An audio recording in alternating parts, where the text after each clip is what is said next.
do the best I can. Yes, we're ready to go. Thank you. Good evening, everyone, and welcome to a meeting of the Council of the City of Long Beach held Tuesday, August 18th at 7 p.m. We'll now have a roll call. Councilmember Johnson. Present.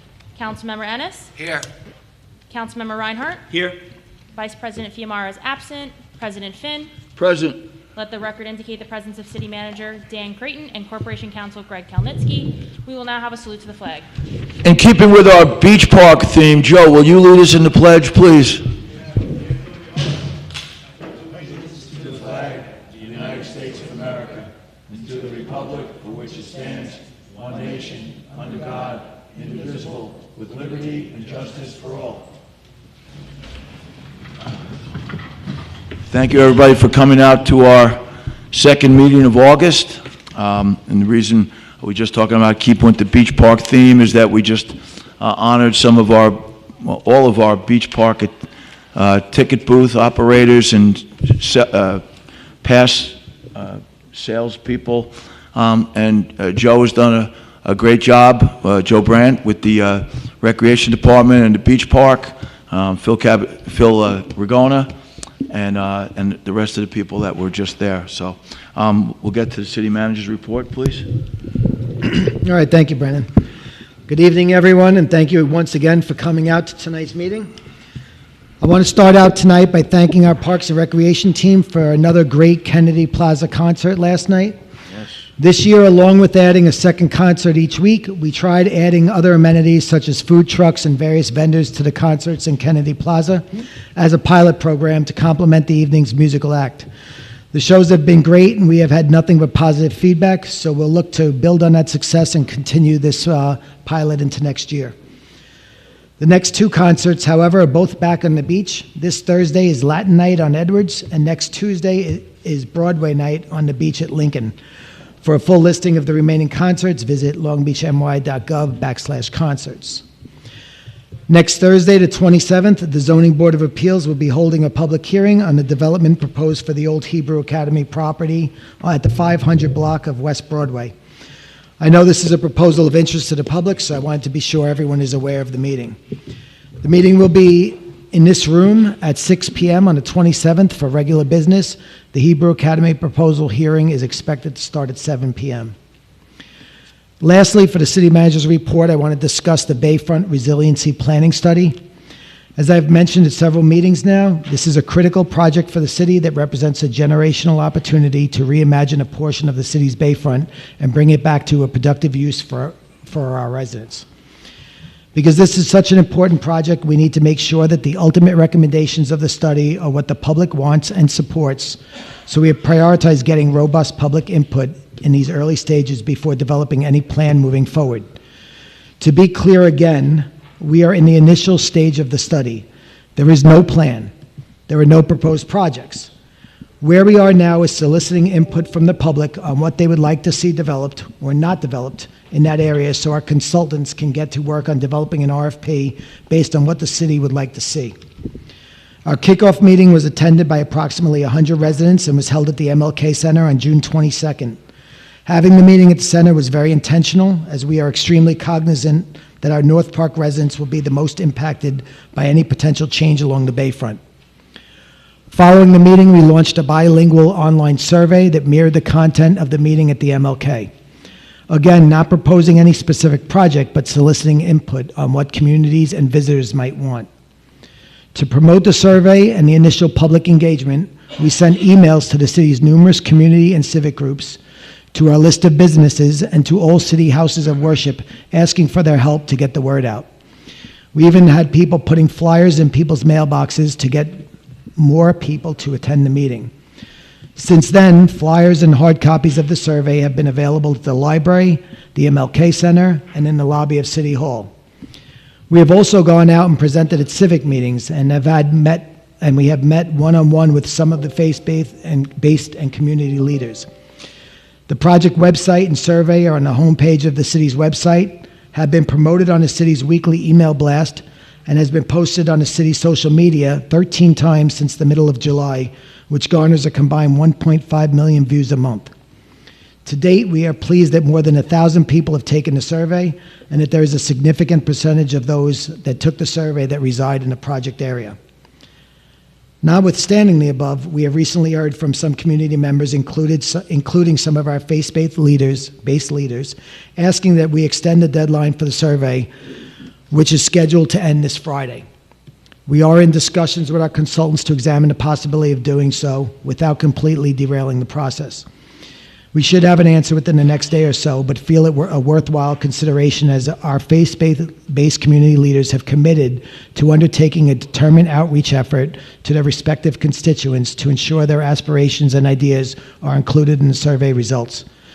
So again, we will report back out on the potential survey extension in the next few days. The survey only takes a few minutes to fill out, so the extension with the help of the community may only result in a couple of week delay at the most in the process to gather further input from those who may not have been reached from the numerous outreach efforts already taken to date. I would like to thank those faith-based leaders for reaching out directly to me to voice their concerns and for working with us to get the word out and help increase survey participation. Finally, to inform everyone, this is not the last time to garner public input on the project. We have at least 2 more meetings to be scheduled, one which was to happen on the 22nd of September at the library, which will likely now move to October, and another 4 to 6 weeks later in November there was planned to be another meeting. So we will work with the consultants to achieve an acceptable schedule on whether they stay where they are now, we move them out. But we are looking at making sure that we get as many surveys responded as we possibly can. So with that, Brendan, I'll conclude my city manager's report, and thank you. Thank you, Dan. I think it's an exciting time for Long Beach that we have this bayfront looming large in our future. I think it's going to be great, and I think it's great that everybody has a say in what they're looking forward to getting. So let's get on with the meeting, please, Kerry. The agenda.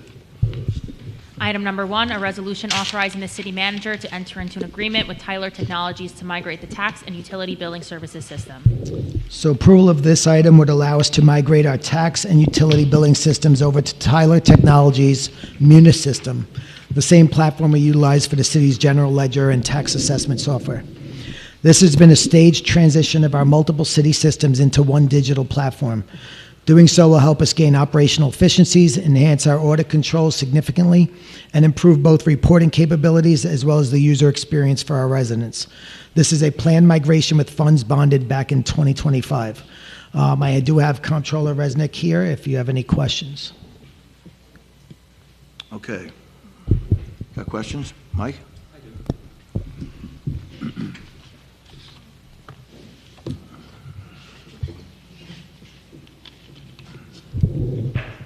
Hi, Ina. Just, Dan was talking a little bit about it. Can you talk about the improved public interface and maybe some of the better audit controls that your office will have with this system? Because I know there's been issues in the past, and I know we've been working towards this migration for several years, correct? Yes, that Okay. is accurate. So this new 2 modules of Munis for the tax billing and collections and sewer and water billing and collections. I didn't say my name. Ina I did say hi, Resnick. Ina. That counts. Yeah, so that will replace a third-party software that the city has been using for the last 30 years. It's been a product of a company by the name SCI that was a couple of years ago purchased by another software developer. And the city is not receiving an adequate customer support from that software They're letting developer. it slowly die. Yeah. Well, they're not really on top of it. So as you're aware, not to bring it again, but we had an issue with the tax bills that were sent out this year, which should have never occurred. That like billing process right now, because it's done in an environment that the city does not control, cannot be properly and adequately reviewed, tested, so it would have never occurred would we were doing it in-house. In addition, obviously, this is the best practice to have everything in one system, and right now we're joining, this is the last really step in joining the assessment, billing, collection, and general ledger. So everything will be in the same system. We had assessment in a different system, billing in whatever we're using right now, and we're trying to migrate from. And the Munis is our system of record. So we have the assessment now in Munis, and GL is our system of record, so this will create the breach and will bring everything together. It will allow my office not only better controls over cash receipts, but also will create better up-to-date reporting, which I will be able to share with the administration for you to make proper decisions. Thank you. Okay. I know that you answered a little bit of it, but I just wanted to know where you saw potential savings from migrating to this software. Sure. So the savings would really be tremendous in terms of the man hours, right? Right now we are using human resource. There is no automated integration between Catalyst and the system of records. So all the information from there has to be analyzed manually and recorded into the system of records as a one journal entry on once a month. So now everything is going to be live on basically a daily basis. We will know all the collections and all the billing. Just real quick, so other municipalities, I presume, use Tyler Technologies. Any feedback, their satisfaction level with Tyler Technologies? So we're using Tyler Technologies as well for the last 30 years probably as well. Yeah, it's just another module of Tyler Technologies to bring more of what we do operations into an ERP under one roof. It's a very powerful system. I would say that they're excellent. They're moving up. They have great capacity in terms of like adjusting to new like state, federal law changes. They're expensive, but when we're at a level where we cannot afford to go for a cheap product. No, understood. Thank you. Okay. I'm good then. I appreciate it. Thank you, Ina. Thank you, Ina. Let's move to number 2, please. Item number 2, a resolution for annual software maintenance for the city's municipal software system. So this is a resolution to renew our annual software maintenance agreement with the Municity. Municity is the platform our building department, clerk's office, and tax department utilize for permitting and licensing. The annual cost is $22,420, an increase of $2,020 over last year. I believe Al from IT is here if you have any questions.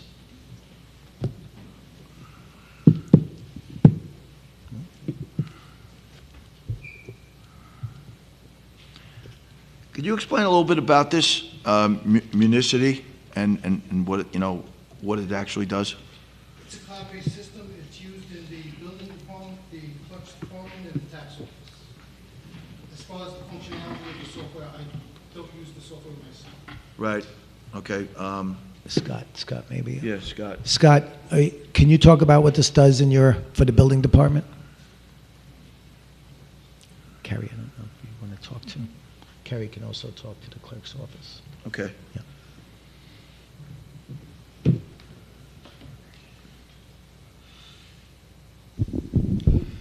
This is the software the building department and clerk we both use. It does all our permit issuing, all our violations, all the licensing for the clerk's office. It does everything for us. I mean, issues the building permits, keeps track of them, records all our financial information. It's software we've been using. I've been in the building department over 30 years, and they've grown with us. In 1994 is when we first went computerized, and this company has progressed to where we are now with this software. So we've been using pretty much the same software for well over 30 years. Same thing with the clerk, Carrie?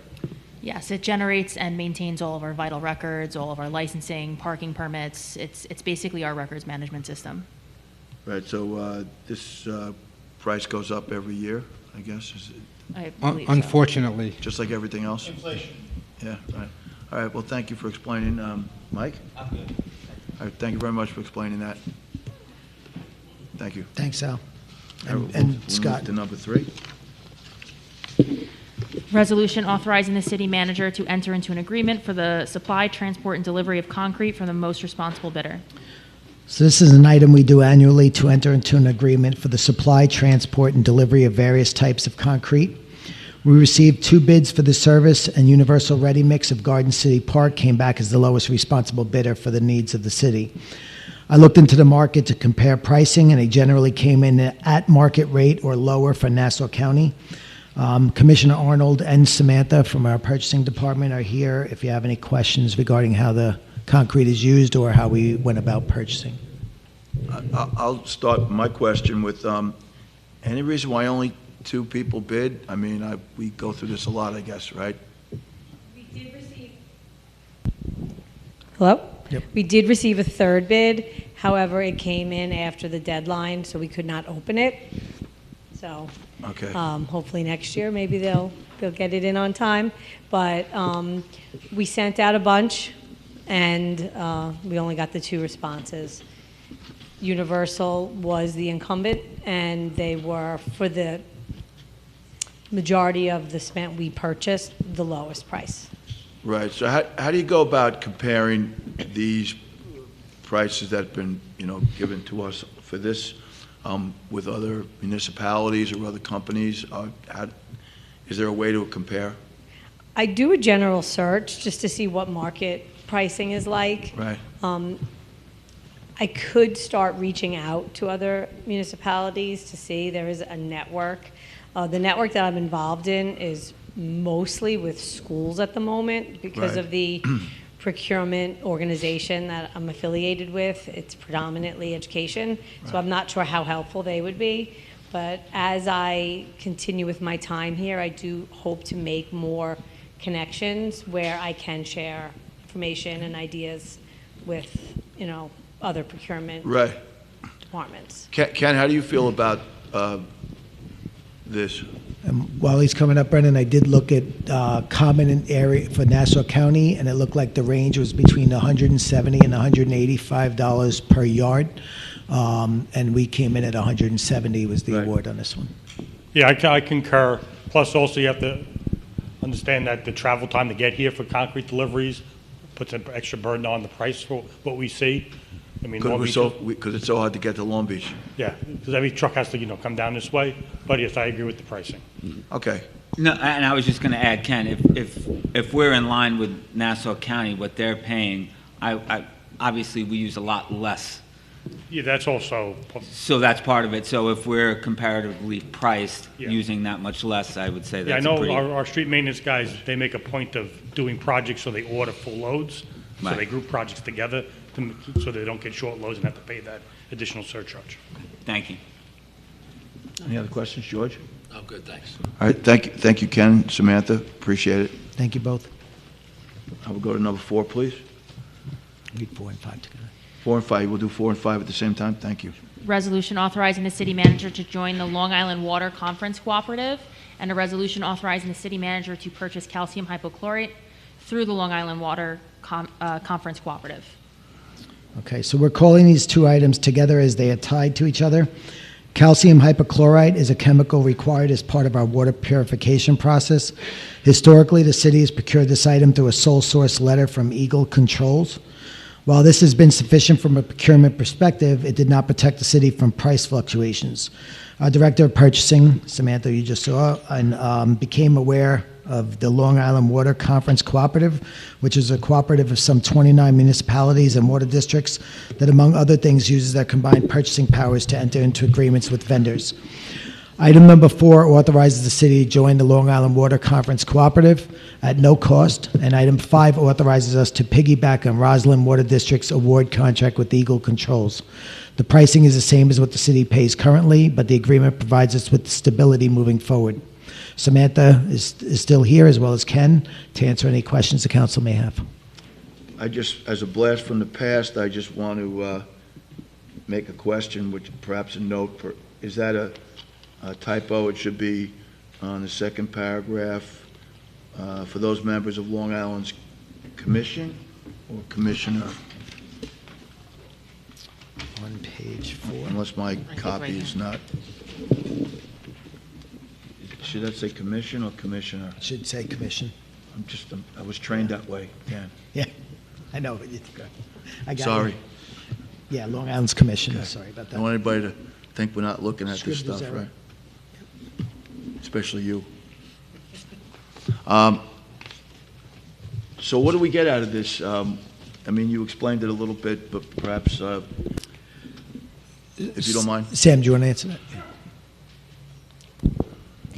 By joining the Long Island Water Conference, we get to utilize other contracts that have already been established. The way we were operating by using the sole source allowed us under procurement law to purchase from Eagle Rock because Solenis issued a sole source letter and named Eagle Rock as its reseller, but it didn't protect price at all. So we would be subject to any fluctuation in price throughout the period, throughout the year.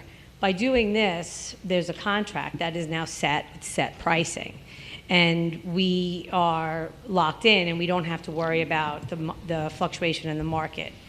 Additionally, although this is for this one product, under the Long Island Water Conference, there are about 10 other contracts that one day we may be able to utilize. I don't know if we need them at this time, and as they add more contracts, we would have access to anything that gets added, making things just better for us, especially from a price and availability perspective. It also gives us bulk buying power in that we're with 29 other municipalities. So instead of just the small quantity that we get as Long Beach, we're able to purchase through the 29 other agencies, which gives us more buying power. That's great, right? Mike? So Sam, you found this? I have to give credit to Charles. He was the one that brought it up, and then I got in touch with them and got us set up, but I cannot take credit for finding it on my own. Well, Charles Benovich. great. Well, thank you. Charlie? Thank you, and You call him Chuck? Charlie Benovich. Oh, I said Charles. Charles. thank you. It's great. Yes. All right. No, it seems like all upside to this, so good work. Thank you. Excellent, yeah. Tell Charles that we appreciate the collaboration there. All right. Thank you, Samantha. Can let Charles know we appreciate his work. He's not here, right? I don't see him. He's watching. Yeah. Okay, let's move to number 6, please. Resolution authorizing the city manager to enter into an agreement for design services for the roof replacement of the Pine Street Garage, Recreation Center, and MLK Center. So the roofs at the Pine Street Garage, Recreation Center, and MLK Center are all at the end of their useful lives and require replacement. We've done multiple repairs at each location, and this falls under the common theme of deferred maintenance and lack of keeping our facilities in a state of good repair. As an example of why we should replace these roofs rather than continue to patch them, $35,000 was spent in repairs to the Pine Street roof alone last year, and it continues to fail. To facilitate the roof replacements, we need to onboard an engineering firm to produce designs for the 3 projects. Utilizing our recently adopted on-call services, we issued a task order that all 6 firms responded to. WFC came back as the best for the city with a total cost of $53,350 for design of all 3 roofs. Upon completion of the designs, each or all of these projects will come back before the council prior to moving ahead with actual construction. Again, Commissioner Arnold can answer any questions from the council on this item. I'm starting on this side, you guys, all right? I mean, I know nothing about architectural design costs. Is $53,000 for 3 roofs, that equates to like $17,000 per roof for like It elementary seems, math. Is that Well, make- I think they're all is that different good? sizes, right? Yeah. it seems pretty cheap to me because we have a lot of HVAC equipment on the roofs too, Yeah. and you have to usually design those pitch pockets, et cetera, and drainage, but I'll let Ken answer. Yeah, we have, in the capital plan, we assume this job would be around $600,000. So this is within 10% of design costs, which is very cheap for that Okay. type of work. Thanks. I'm okay. Good, Mike? After we get the design back, will they, the design information, the renderings, the sketch, is that prioritize which roofs need to be done first, or we already know? We know Pine Street needs to get done immediately, Okay. but they will put together a package for all 3, so we'll know costs for all 3, and we can make a decision on, do we bunch any together, do we bid them all separately? You know, that will be all discussed about, based on their package. But Pine Street roof, it needs to be done. That's an active leak, and it's causing damage as we speak. About how long do you think it'll take them? I don't have it in front of me. I would think it's going to be a couple months. Okay. All right, thank you. Ken, do you have any idea, like, when the last time, or did you already say this, new roofs were put on any of these locations? Or all of these locations? I don't know when the last time the roofs were touched. I know Pine Street's been an issue since I've been here. Right, And we had it in the capital plan last year, but just other parties got in front of it. right. But I think some of these might go back 30, 40 years. Joe, you got any idea on the rec? No? Precludes you? Precedes you? We put a lot of Band-Aids on it. Right, yeah, okay. All right, well, they're all old buildings, right? I mean, well, not MLK. Well, MLK was built in 70? And MLK, I'm not sure all 3 parts of the roof need to be done. I know there's one section that needs to be addressed. Right. But we'll go look at all 3, all different areas of the roof, and if the parts don't need to be addressed, it won't Right. be done as part of this contract. Okay, great, all right. I do know in the last storm, there were significant leaks at the MLK in the last storm. Oh, there was? Yeah, Is Sheena here? I think so. You got bad leak problem? All right, well, hopefully help is on the way. Yeah. All right, let's move to number 7. Item 7, a resolution authorizing settlement of certiorari proceedings. So this is a proposed settlement of a certiorari proceedings that involves a reduced assessment of the property in question. In this case, a payment of $160,000 to reimburse the entity for overpayment dating back to tax year 2022/23 will be made with an agreement for the entity not to challenge the assessment again through 2030. Again, this is a proposed settlement of litigation, so there's only so much that can be said without going into executive session. But I do have our tax assessor, Ray Flammer, here if you have any questions. Is there anything that you could explain that we wouldn't have to go into executive session for? With the settlement, there's no interest, so if we went to a trial, we'd have to pay for an appraisal, a trial-ready appraisal, possibly a legal consultant, unless Greg wants to do it. And the judge makes the decision. It could be more. This property is across the street from the super block. Their water views aren't there anymore, so that's something that might impact something. I should have done that when the city put that building in front of on Grant Boulevard. I didn't think of that. I'm only kidding. Not really. But that's kind of pretty much it. Dan covered most of the facts. All right. Any other questions? Questions? Talk about it. All right, well, thank you very much, Ray. Thanks, Ray. Thanks. I know you didn't build that building, Ray, so that wasn't directed at you. All right, we'll move to number 8. Number 8, a resolution authorizing the city manager to enter into an agreement for the management of a mortgage and default registry. So this item is fairly easy. It's to renew our agreement with MuniReg LLC to retain their mortgage and default registry services for the city for an additional year. Each annual registration fee is $75, of which MuniReg retains $50 and the city receives $25, which is the same fee as last year. Ray is still here, as well as Corporation Counsel, if you have any questions on this item. No, I'm sorry. No, go ahead, yeah. No, I think it'd be, Greg, you kind of, in our pre-meeting, you kind of ran it down for us, and I know after advising with Ray as well, but could you do that again? That Sure. was helpful. The mortgage and default registry started, I want to say, about 10 years ago, with the objective being the elimination or at least containment of zombie homes. What happens during foreclosure proceedings is the title owner of the premises might have left. The matter is being litigated in court. The bank isn't yet the owner, so they don't really want to dump any money into it. So you have a big question mark as to who's responsible for maintaining the property. What the mortgage and default registry does is the bank is charged $75. This organization goes after the bank, figures out when they're filing their foreclosure proceedings, makes them pay the money, and then, importantly, gets details regarding who is responsible for property maintenance and imposes the obligation to maintain the property on the bank. So you get access to the registry as well as a cut of the proceeds, and this way, if there are zombie homes, we can make sure that the issues are rectified there. Thank you. Is there any coincidence that it's on Chagrin Boulevard, or is that just, Might be. okay, then, any other questions on the council? Besides that stupid one I just asked? Thank you, Ray. Item number 9, a resolution authorizing the city manager to enter into agreements for auto body repair services for the city of Long Beach vehicles on an as-needed basis. So the city occasionally requires auto body repair services for our city vehicles.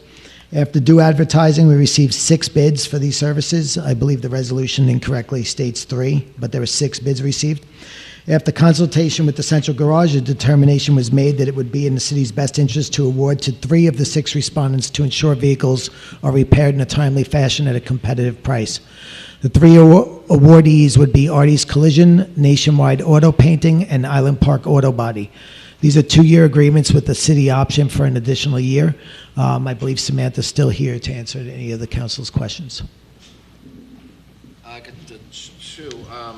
So it says as needed. When something is needed, how do we decide which one of those 3 companies to go to? Do you know? So I'll let Sam answer it afterwards, but typically what we do is we send it to the city's garage to first make sure that it's not something that can be done in-house. If it's damaged, it's beyond the abilities of the city garage, then we'll send it out to one of the 3 vendors, depending on what type of work needs to be done. So Nationwide, Artie's, and Island Park all have various pricing for different categories. So there's body work, there's engine work, et cetera.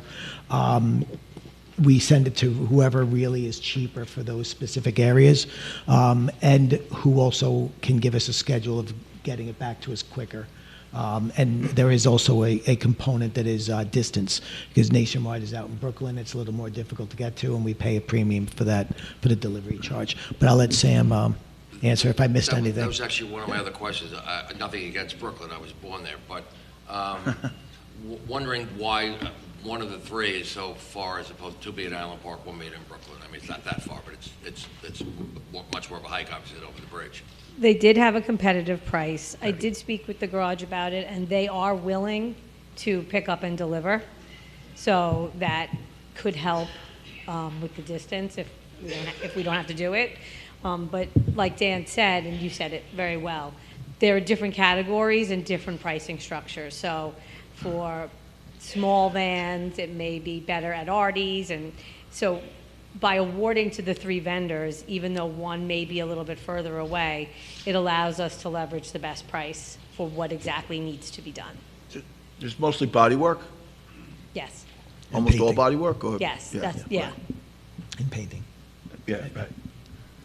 Any other questions? No, thank you, appreciate it. All right, thank you very much. Thank you, Sam.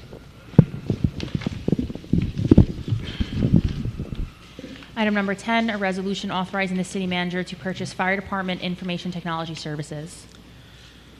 So this item is to enter into another year-long contract with Island Tech to service our fire department's technology hardware. This item includes dispatching equipment and pagers. The $26,446.56 cost for this year's service is a modest increase of about $818 over last year. Scott Kemmons is here, as well as Al Perez, for technical questions. Mike? Just real quick, Scott, basically, like, the resolution that we passed at the last meeting or the meeting before was really for software, and this is hardware. Correct. This is all our hardware, our servers. Just to make note, this company's been servicing us since 2010. They were a big player after Sandy hit. They got us up and running. They're a 24-hour, 7-day-a-week operation. They maintain our communications with the other departments that we dispatch for. In a moment's notice, they're available to get us up and running if there is an issue. Said they are on New York State contract also, and like I said, they've been servicing us for 16 years, since May of 2010. Perfect. Thank you, Scott. Okay.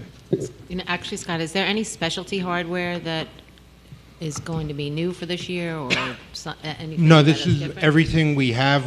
In last year's capital budget, we did have IT upgrades that are ongoing. That equipment has all been purchased already and being installed as we speak. But they maintain all our hardware, our servers, everything that keeps us running, everything that allows us to communicate with the other fire departments, our vehicles, our members. It's very integral part of our operation. And Scott, it is pretty much specialty hardware specific to fire departments as opposed to, say, IT, computers, Yes, monitors, I mean, it runs all our communication equipment, our radios, it's all interfaced. And we have 3 contracts with other fire departments, so the revenue we take in from them pays for this and then some. That's to nice. maintain our equipment. So how often does these items get replaced? I guess it depends, right? Right. The firewall's a subscription that we subscribe to. Our servers are replaced periodically as needed, as they're large computers that become outdated. I'm far from a computer guy, believe me. If I could still have my Commodore 64, I'd be happy. But obviously they keep us running all our hardware. Any issues with that, they're available at a moment's notice. Right. So, like, how do you come to the conclusion, or does Al get involved in that too? Al's department does get involved. Russell is an integral part of working with Island Tech when there are issues, and they collaborate to make sure they're get everything up and running. So they are part of it. It's just that our equipment is more involved. And this company specializes in fire and police, and they're a nationwide company that started on Long Island. Yeah. So, like, they come periodically and either provide upgrades or then Right. They manage our firewalls, like I said, our servers. Yeah. They're available. A lot of things can be done remotely. If not, they'll come on site. They have technicians available to respond. They've been here. We had power outages, and the whole building was out of power, and we're running extension cords. They were here to help us through the process of getting us back up and running in a quick period of time. Do they produce the hardware themselves, or do they sell it? No. The hardware is whether it be Dell Right. computers, the VPN. It's all proprietary, but Yeah. they maintain it all. Right. Okay. Yeah. All right. Anybody else have any questions? No? Thanks, Scott. All right. Thank you very much. Thank you, Scott. Item number 11, a resolution authorizing the city manager to enter into an agreement for the emergency restoration of the city's wastewater treatment plant. So this is another state of good repair issue. We are in need of emergency repairs at the wastewater treatment plant, as it is down to only one primary tank operational. Wastewater treatment plant has been neglected since we will be converting over to the county after the sewer consolidation project is completed. However, we must keep the plant running until such time that it is ready to convert over to the county. The primary tanks are critical to the operation, and failure of both tanks would be catastrophic. RJ Industries came in as the low bidder of two bidders for this work at $200,000, and the funds already exist in the miscellaneous building repair line of the budget. This is absolutely necessary work, and again understates why the sewer consolidation project is so critical to complete. Ken Arnold is here to answer any questions about how we got here or what the conditions are. I guess, like, the first question is, and we don't have a definitive answer, when do you think that the handoff is going to eventually happen? The current schedule has that happening in the fall, winter of '27. Think that's reasonably? Yeah, well, what held up the project initially was that there was a lot of on-site utilities that were in the way of the design. We're past that point now. Now, actually, the pilings just started for the new pump station, so it's all new work moving forward. So there should be minimal issues that would come up because they've cleared the site to build the new station. Okay. So in your opinion, we're switching over in a little over a year, is what you're saying. If we were not to spend this money, we'd be taking a tremendous gamble. Is that my guess is where we're going with this? Well, we're past the gamble point. We haven't noticed a violation from the state because of our solids removal at the plant, and this new issue just is going to make that much worse. So that's what we need to address at ASAP. Okay, thanks. I will say the operators have been doing a tremendous job trying to keep this thing going in the condition that it's in. We're just at the point where we can no longer keep it together with Band-Aids and stuff. This work needs to be done. There are two clarifiers, primary tanks, whatever. One of them has failed. There was a period where both looked like they were potentially failing. We were able to get one back up and running. It would be catastrophic if both of these failed. Yeah, and this 200,000 is not to exceed number. This could come in cheaper. Till you empty the tank out, clean out the tank, you don't know the complete issue of the problem. So that's why it's a not to exceed, and it's a time and materials contract. Right. Okay, thanks, Jen. Mike? Just how quickly can it be done, Ken? I'll find out tomorrow when I meet the contractor, assuming this passes tonight. Thanks. Can you let us know? Yeah, when I sit with him, we're going to get a proposal from him for the first stage of work, which is going to clean out the existing tank, get all the sludge out of it, so that we can evaluate what the repair needs to be. That's got to be a pretty happy job, huh? Another day. That's it, right? That's it. Okay. So that's all the items on the agenda. Let's open it up to the public. Yes, Linda. Right.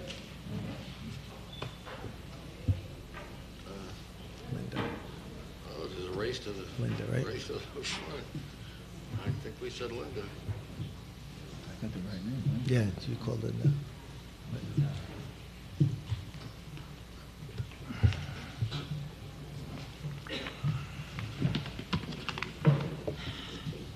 You know, I agree.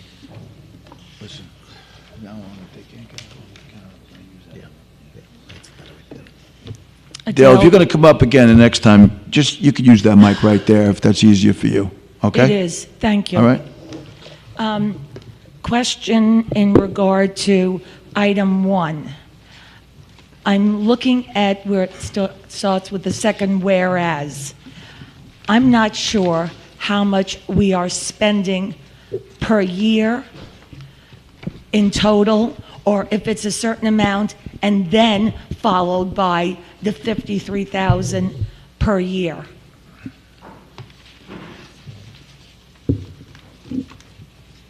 Maybe you guys are able to... Ina's going to come up and explain. Okay, great, thank you. So we're going to get another mic stand next time. Yeah. We'll put another mic stand, we'll put it on this side. Yeah, I think that's fine. Right? Yep. Yeah.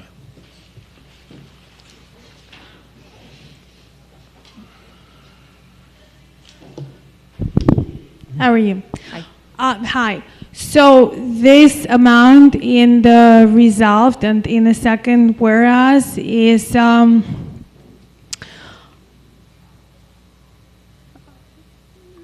cost for the tax billing and collection for the implementation is 154,000, which includes 16,000 in recurring fees. How long did it Okay. recur for? So let me, like, this is the utmost. The company sent us their proposal, and that's on average how long it takes. They're probably risk averse, so they make sure that the amount that they quote us includes up to 154,000. For example, we had implemented the time management system and probably had only used up, I'd say maybe 75%, 80% of the total that was estimated by Tyler.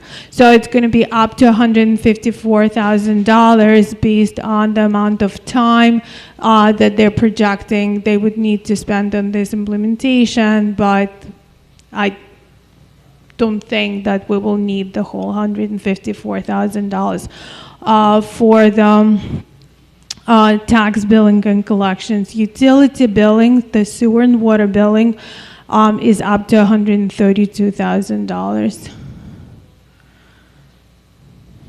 Okay, and where on the bottom it says the total cost is 359,000, et cetera. Of which 53 will be recurring. So $53,000 will be recurring fees, but that will Recurring, include do you mean every year? every year. But what the services that we're using right now from the existing companies, they don't come for free to us, right?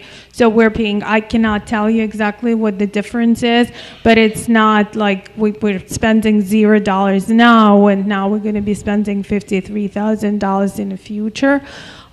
There will be very substantial savings in terms of city's employees' time when they don't have to do the manual integration between two systems. Okay, thank you. Sure. The roofs. I'm really concerned about these roofs. Whereas just for an architect to examine the roofs, it's over $50,000. Yeah. So it's more than just the examination of the roof, it's the full design of the roof repairs. So typically, in order to bid it out, you have to get design drawings, et cetera, and put out a bid for the work. So it shows all of the work that has to be done. But it's the full design. It's not just an inspection of the condition of the roofs. It's an inspection and a design of the actual repairs, et cetera. It should be a full replacement, right, Ken? And then we have to pay for somebody to fix them. Yes. Yeah. Absolutely. One thing, just to clarify, General municipal law requires us to bid our projects, so I just can't walk a person around a property and say, replace this roof. Yeah. I have to put together a bid package that's competitively organized so people can bid on it, and there's the lowest responsible bidder, so that's part of their design, is to put all the pieces and parts on paper and specify what this contract is, so I can get competitive bids. It's just not, I can't not just walk around and say, give me a price for this, and then go from there. So in other words, when I have my roof done, and I've been there and done that, I should, I'm talking about business-wise, I should have an architect come in first?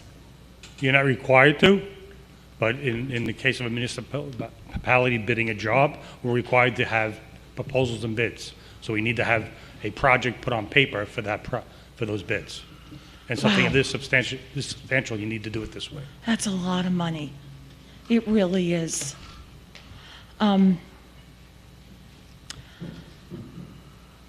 Number 8, we had talked about here.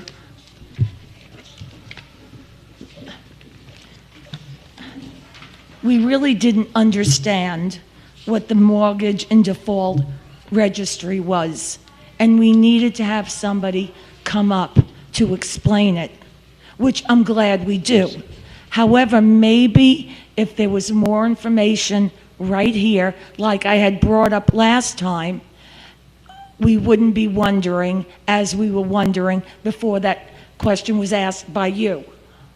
So I'm looking for more info. You mean chagrin? Sure, whatever you want. Can you explain it more? I don't know whether you want to call this actually what I call nuts and bolts. You want me to come back for that? What, for good welfare, you mean? You know, what do we call it at the end? Good welfare? Yeah, come back up for that. Right. Do you want me to talk now or no? No. No, we'll do that later. Okay. Thank you. Thank you. Okay, Linda.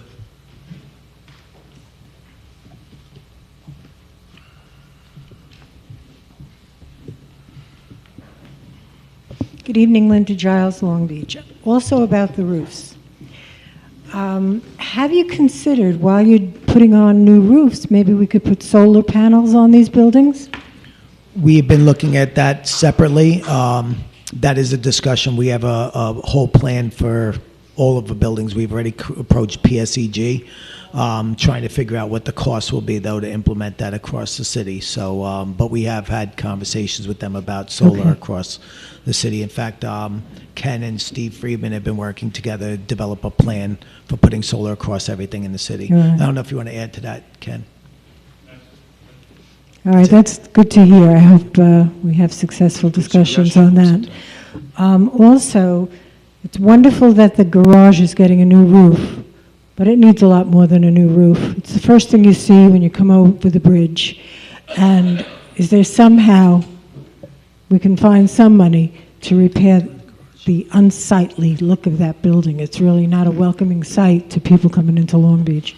I don't think the garage is in this project for the roof. I think it's Pine Street. The garage. No, Pine Street is the garage is over on Pine Street behind the recreation center. Oh, okay. All right, so I'm But just that's not a bad suggestion, no. putting you on notice. That's a good suggestion. Yeah, it's the first thing you see. Welcome to Long Beach, and you see a decrepit building that with all We need kinds that of... tank that says "Welcome Long Beach." We took need that something. down, right. We need something. Okay, I'm sorry I said the wrong building, but thank you for your information. Let's look into that, right? Yeah. It's actually being looked into. Okay. Yeah. Thank you. It's being. Anyone else? Right in the back there?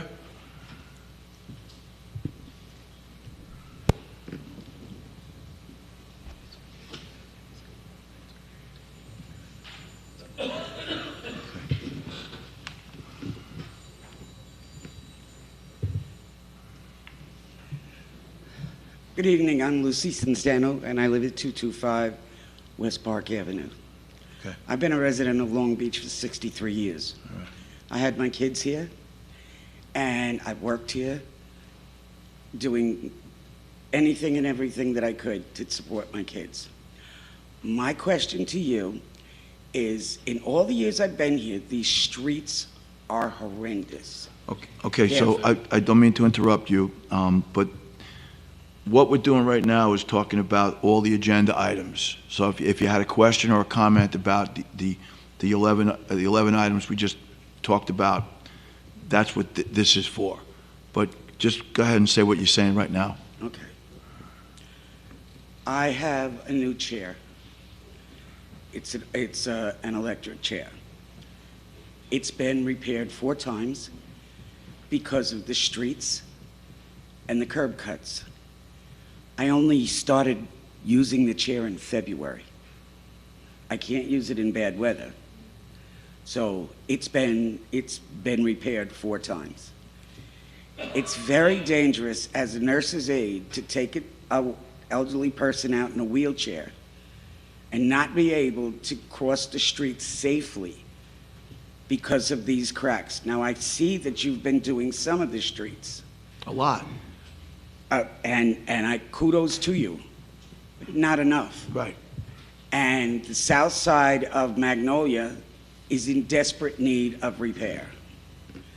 The other thing is your recreation, where you walk along the bay, some of those planks. I was over there the other day with my grandson, and there was a nurse's aide with her patient, and the chair almost tipped over because of a board that's out. You have to do something for us that we live here year-round. As a senior, I can't see anything that I can really compliment on because it just doesn't seem to be happening. And I hope that none of us are spring chickens, okay? But we have a lot of seniors. I'm concerned about the seniors and the kids getting hurt on these broken streets, on these broken planks. It's dangerous. Please look into it and correct it. Okay. The broken plank especially, that should be easier than the broken street, but we'll get on that, yeah? So, yeah, this is just about the agenda items. Any other comments on the agenda? Yes?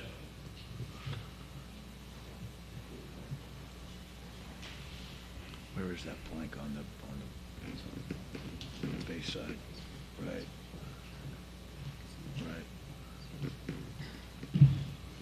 James Hodge, 95 East Fulton Street, in the great neighborhood of North Park. Often forgot about, but yet we thank God for wonderful advocates that constantly speak up for those all around Long Beach. I just wanted to give you the date, the year. The Martin Luther King Center was opened in 1981, started in 1980. Also, I just wanted to say also when we were speaking about solar panels and how we can make the buildings run more efficiently, I've let this board know that I sit on the LIPA advisory board. I can call the executive director and my board chair, Tracy Edwards, at any moment, and I can help expedite what the city is looking for. It's no question, I sit on that board, sit in those meetings with National Grid and LIPA and so many other utility companies and organizations. And so again, I say to you, to the city manager, if you want to do something with solar, maybe you didn't know the MLK has solar panel on the building, and it was supposed to be extended. It was supposed to be more.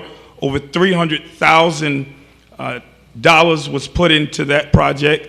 Can I ask Ina, how much does the center spend in expenses? We're sticking to the agenda on this. Somebody else just came and asked, this is in the agenda, MLK roof is on the agenda. Every time I have a question, you divert. Somebody asked the question, you would let her come in here and answer their question about how much. I asked it, now you want to divert it. That's why North Park has so much problems. You showing it now.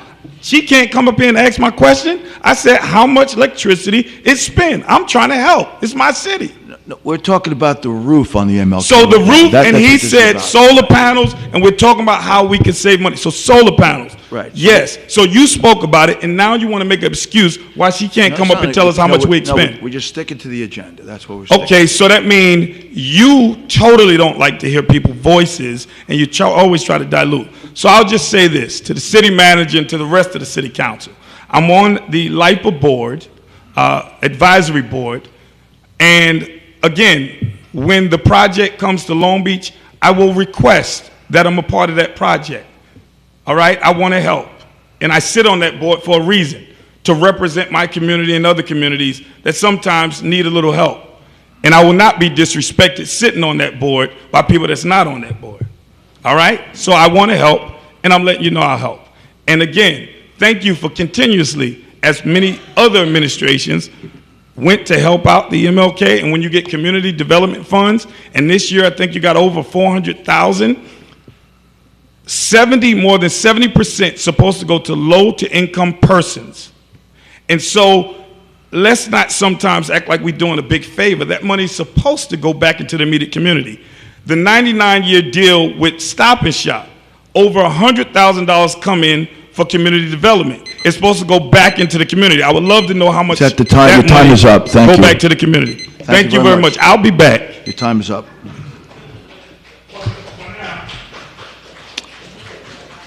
So does anyone have any questions about the agenda, commentary about the agenda? Okay, then we can close that public commentary on the agenda, and let's get to the voting. Kerry, Brennan, can I make a motion to block vote? Yes, please.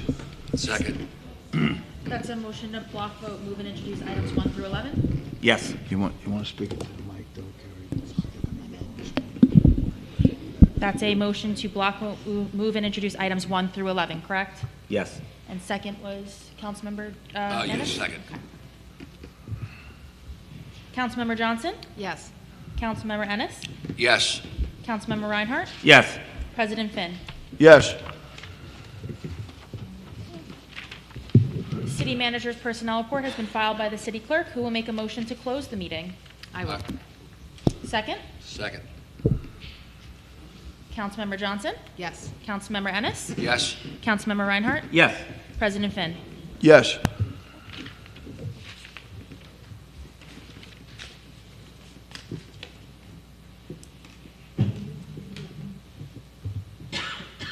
Oh, Anna told me she wouldn't be here. We need different walk-up music.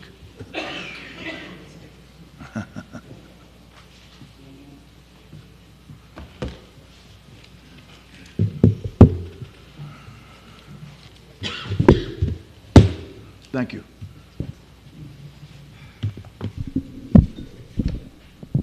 Reverend Ronald McHenry.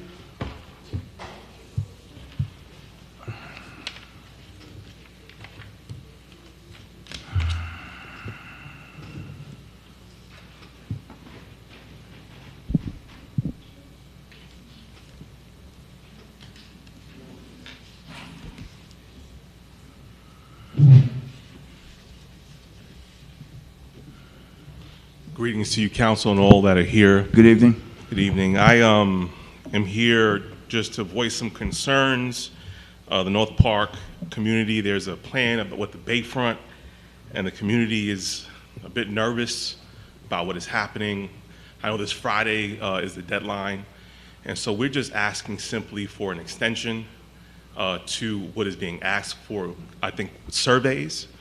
We're asking not only for extension. I don't mean to interrupt you, Yes, but I'm listening. were you here at the beginning? I think that the idea was, are we going to? Yeah, we're looking into an extension on that. So I thank you so Yeah, much. right. And in 90 days, so that those that can do the work, the churches, the community center, so that everyone has a ample time to be able to get people that can't fill out these surveys to do so. And we're asking if you can have meetings as well, if you guys can set up some meetings with the community. Right, so we did. We had a meeting at Martin Luther King Center. There's going to be a meeting on September 22nd at the Long Beach Public Library. And the third meeting is 4 to 6 weeks after that. 6 weeks after that. I don't have the date Got of it. that. After, we're talking about to come. We're going to Yeah, have no. some more. Yeah, Yeah, those- Okay, perfect, because I know that as it was stated, the deadline was Friday. So we are going to extend, great, so that the advocates in the community can definitely go out and get this information done. You know, we're just a little bit nervous because we've experienced 5 gentrifications in this community. We don't want to go through another one. We want to raise our kids where we grew up. We understand that the city is looking for revenue and looking at developers to probably bring in and revitalize some of this property. But, you know, a lot of us don't understand where developers get their money from. They get their money from pension funds. A lot of pension funds do investments with real estate companies.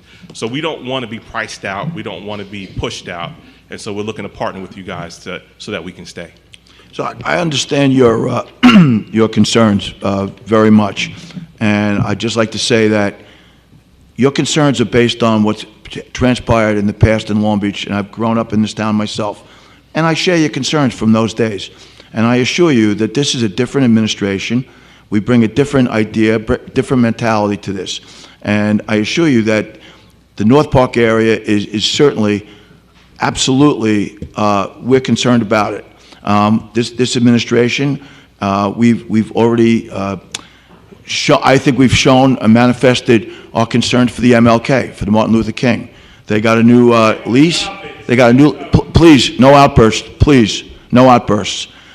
Everybody should comport themselves courteously I'm sorry. and politely. I'm sorry that No, someone. that's not you. I just want you to. Yeah, focus with and me. I'm just saying so that we, as administration, have already manifested our concerns for the North Park area, and certainly with the Martin Luther King Center, as I say, they got a new lease, a new board, and we are really pushing to have the Martin Luther King Center up and running and serving the community the way it used to. When it comes to the extension, how many days do we have for this extension? So it's not going to happen Friday. We're going to extend it. What is the extension to? Well, we have to discuss with the firm that's conducting all these surveys, and then we can get back to you on that. But And again, if we get 90 days, because we have to knock on doors. It definitely wouldn't be 90 days when the original survey itself was only a 6-week period, which is, what, 42 days, and we're going to extend it to twice that. Now, just let me remind everybody that the survey takes about 5 minutes to fill out. So I don't know if 90 days is an appropriate ask for time to get out and fill out a 5-minute survey. Now, if you want, I'll just finish up or whatever. I have talked to a bunch of faith leaders who are going out and trying to. I think there's a meeting right now where they're helping people fill it out. So I want to give the appropriate time for people to reach out to their community and get people. Now, remember, we've done a lot of reach out. I don't know if you were here at the beginning where I spoke about everything that we have done with it. We do want to make sure that anybody that wasn't reached are able to get reached out to and fill out the form. But that process wouldn't take 90 days to fill out a form. So It takes 5 I just want to minutes say fill out. this. I'm one of the faith leaders in the community, and I know that. I was at both meetings. I was at the meeting yesterday and the meeting today, and I can assure you most of the community was not at these meetings. And I can assure you the work that's going to be done behind the scenes, I hold the record of knocking on doors in this community, period. So there's people that need help in ways that can't fill out that survey as fast as I can. And so I'm saying that because there's going to be a group, but we want to make sure that everyone has a chance to fill it out. So we need time, and that's what I'm asking for. certainly, we want to make sure that everybody who wants to fill out that survey has an opportunity to do so. So the next meeting is at the Long Beach Public Library on September 22nd. But if you need to get a survey, you can get a survey without going to that meeting. Is that possible? Yeah, the survey will push out. I think we may push out the meeting on the 22nd as well due to the survey going out. But that is a portion of it. A portion of the 22nd meeting is to compile the data that we received off the surveys. So that meeting would get pushed based on moving out the deadline for the surveys. Well, we don't want to move the meeting back if people can come and fill a survey out, right? Yeah, the second meeting isn't to fill out the survey. The first meeting was where we compiled that, where we gave pretty much the same data that's in the survey. The second meeting is where we take the data that we've received from all the surveys that we've received and put out, like, basically, here's what we've received from the community, and let everybody know, like, this is like. Right, this is the data. They want we more received. surveys to be filled out. Yes. So we push off the 22nd. how are they going to get the surveys then? So the survey, the meeting on the 22nd is not to give out the surveys. No, I understand that. So they want surveys. How are we going to get them the surveys?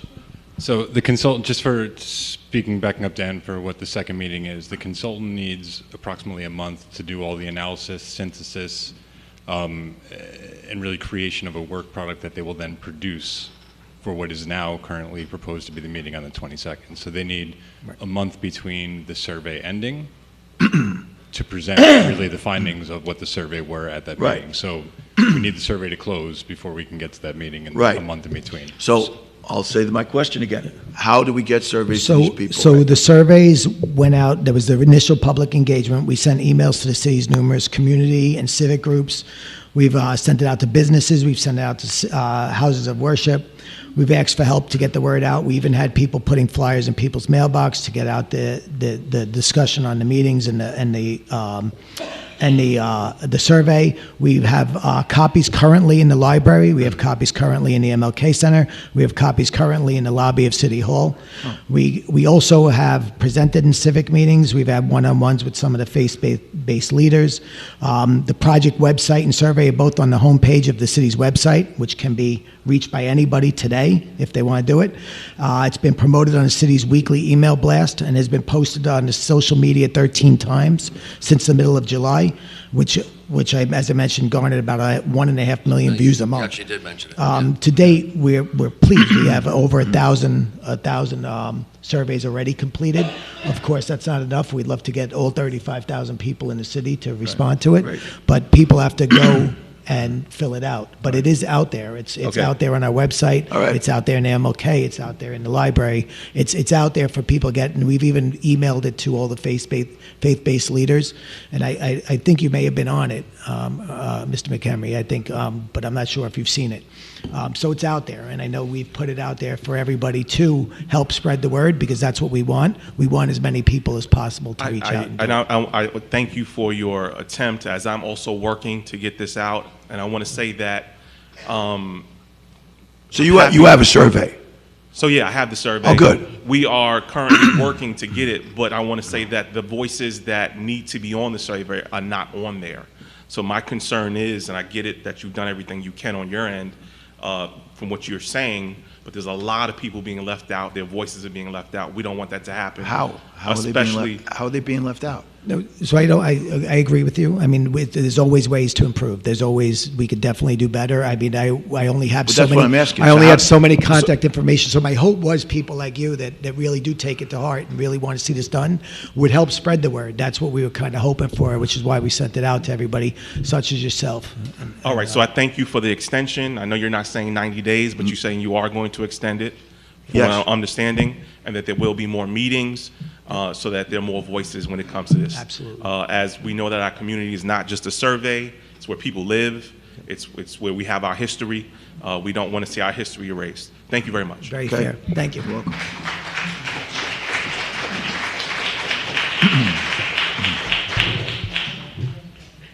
Dale Greenstein.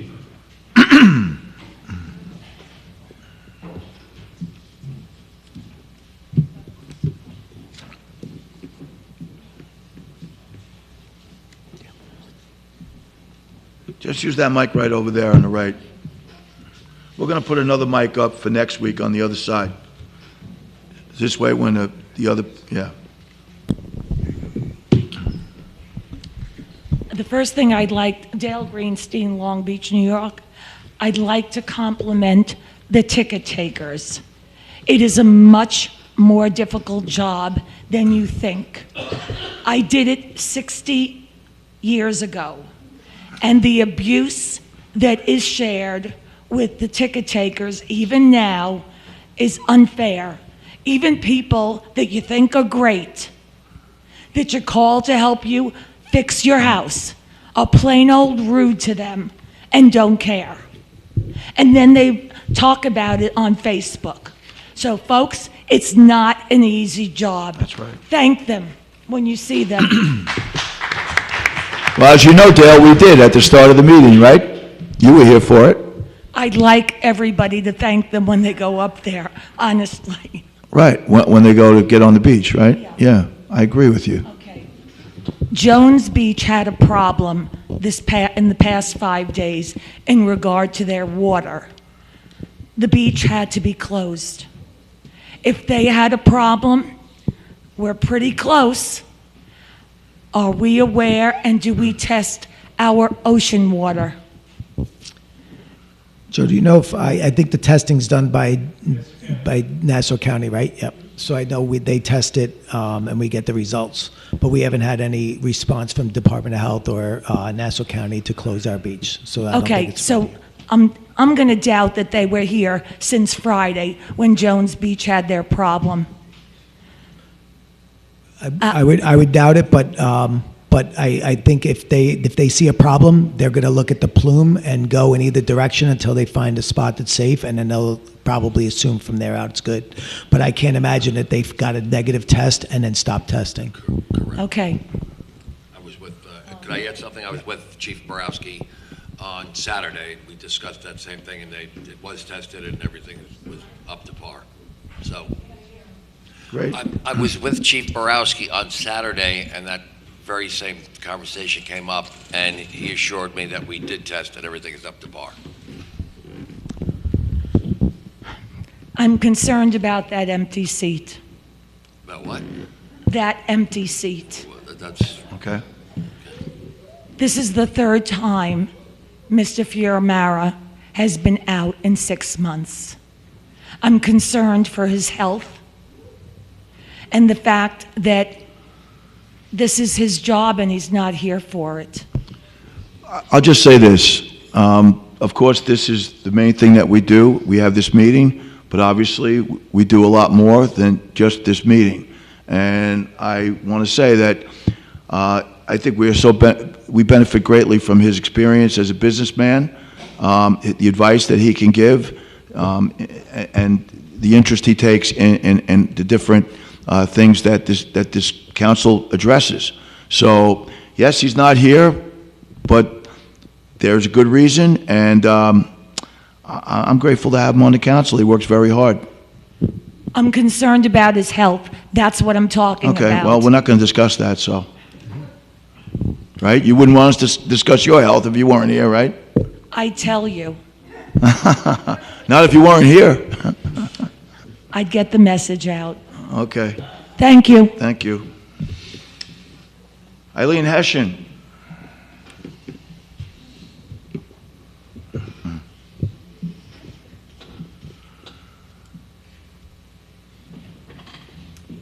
Eileen Hessian, Long Beach. I agree with Reverend McHenry on everything that he had to say about getting the surveys out, and I appreciate, Mr. Creighton, that you actually said it twice tonight, how many ways you tried to get those things to the people. The problem is many, many people did not get it, and I'm not talking about the underserved population. I'm talking about, you know, my friends on the pickleball court who, when I say to them, did you do the survey? They're like, what survey? Somebody up here had asked, is there anything else we can do? Because it certainly sounds like you tried very hard to get them out. But maybe a postcard to each home would have helped. And the other thing is perhaps a robocall. I know very often people don't answer their phones anymore, but maybe one person or 10 people would answer their phone and get the word out, because it's not the 5 minutes that takes to fill it out, although it took me much longer because I had so many things to think about. But it's not the 5 minutes to fill it out. It's getting it to the people who need to fill it out. The people who don't have computers, who don't know what a QR code is. You know, I think 100 people at Martin Luther King shows how few people knew about that meeting. It was in North Park. People in North Park are very concerned. They weren't there. You know, it's difficult to get these people out, I guess. I don't know. But the harder we try to spread the word, and I appreciate all that you did, but apparently it wasn't enough. I mean, I think the word was out in North Park, to tell you the truth. I don't know. I don't know. I Maybe think it was. So that's what I have to say about that. Get the postcards out next time. The other thing I want to say is that congratulations on the bulkheading. It seems like the whole city has been almost completed, except for one block, and that's the block that's owned by the hospital.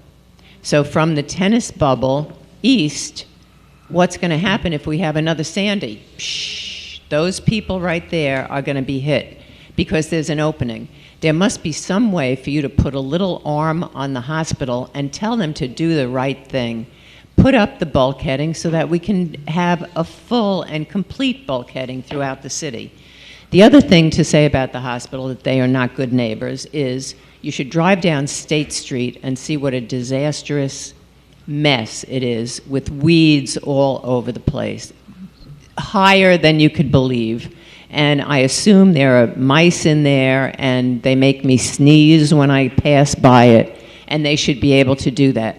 They have a beautiful lawn on one side and a beautiful lawn on the other side, and in the middle is just a disaster. Is that a bioswale? The hospital is not a good neighbor. I think that might be a bioswale that you're talking about. No, I'm not talking about the pond. You like the pond or the swamp that's on I think Franklin. I'm not sure. talking about directly behind the building Okay. on State All right. Street. All It's right. just a mess of weeds. Yeah, right. Thank you. Thank you. Yes. Linda Giles, you can come on up.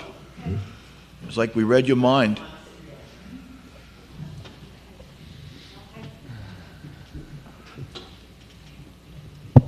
Linda Giles, Long Beach. I think, and I really know for sure, that Eileen was wrong when she said that that opening is owned by the hospital. It's owned by us. We own that. We discussed this before, Mr. Creighton. You're talking about Monroe, right? She's talking about the hospital. I think you're talking about Monroe, right? Aren't, Eileen? I misspoke. I was talking about the hospital, but then I was talking about the street. Monroe? On State Street. Where the, what do you call that medical building? Yeah, right, but we're talking about the bulkhead right now. Right. The bulkhead is Yeah, what so Linda's talking she was talking about the old hospital building, and you're talking about Monroe. Were you talking about the bulkhead? I was talking about the bulkhead Okay. first, yes. And were you saying there's a At gap? Lincoln. You're talking about Lincoln. Monroe.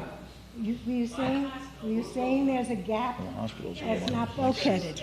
Okay, so she's talking about what I talked about a few months ago. She's talking about the same thing. There's a gap between the end of the bulkhead and Monroe Boulevard. And originally I was told that the hospital owned that property, and that's not so. The tax map shows that we own that property. I And didn't tell you discussed that. this at a meeting. I didn't tell you that the hospital owned that property. I told you that that work still had to get done. It was stopped by Okay. FEMA. I'm not And gonna that the jet grouting was done since then. The bulkheading has been done since then on either side. The only piece that's left on it is the connection. Right. And she was talking about further east from there, but. No, I don't believe so. She was talking about that opening, but that's not the point. The point is, I want to make sure it's getting done. That's all. Yes. Because that area flooded so badly during Sandy, and it's wide open. So, just so the people who live in that area know that you still have a chance of flooding. Okay. What I'd like to talk about is a comment you made regarding North Park, and that you said that North Park would be impacted by this development. Could you clarify? How do you think they would be impacted? I think all of Long Beach will be impacted No, by the but you development. specifically said North Park, so I was just I wondering. said North Park would be the most impacted because they're the Okay. closest to it. So That's- how do you think they would be impacted? What could happen to North Park as a result of this development? It depends on what's being built. I have no ideas. I have no preconceived notions of what's going to be built.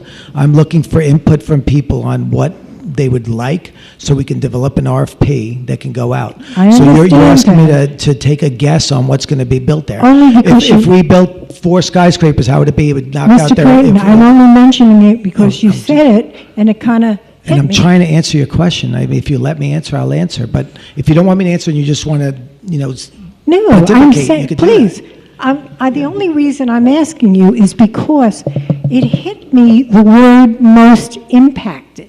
Because it's the closest. I understand that, but So what most are you impact- asking?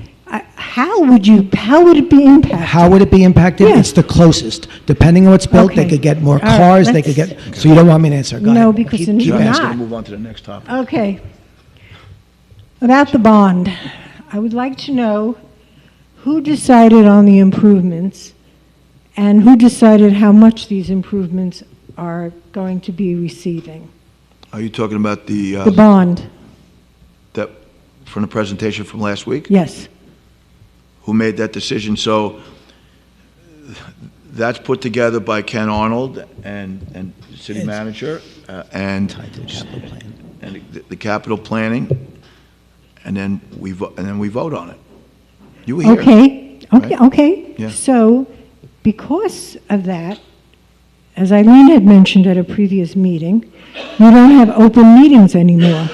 So we never heard It's reasons. just an open meeting. No, I'm to work sessions. Sorry, Eileen. We don't have work sessions anymore where we can hear, the public can hear how you come to these decisions, who brings them up. I mean, we had a lot of money into the ice arena, we just gave them another $1 million. Well, we do that right here. We did it tonight. No, you didn't, you We talked to presented. every- we talked to You every- presented the bond Okay, go ahead. as done. As done. You had done it already. All you did was approve it. But we don't know how those decisions came to be. Right, so we've had this conversation before, but we can have it again.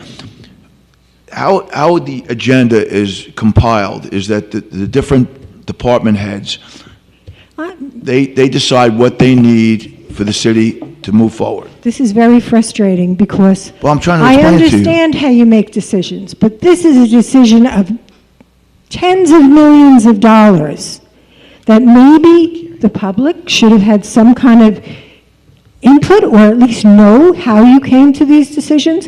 I don't want to discuss it anymore. I'm just giving We had you, a public hearing on it. not on each item. Yes. It's on the whole thing. On the capital plan that was presented to everyone How many years ago? a month ago. Not on each individual item. Okay, look, Yes. it's out there for discussion for the public. Right.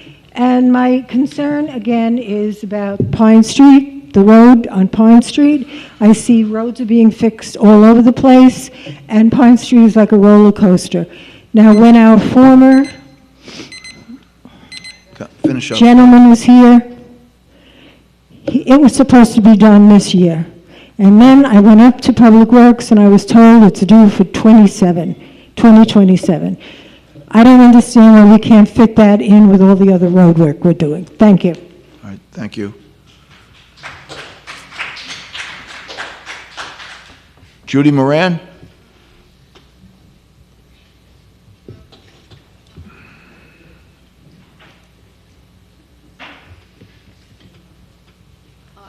Judy Moran, 62 Georgia. I'm not here to talk about noise, but I just want you to listen to what oh gosh, I'm so sorry. What I had to listen to Sunday.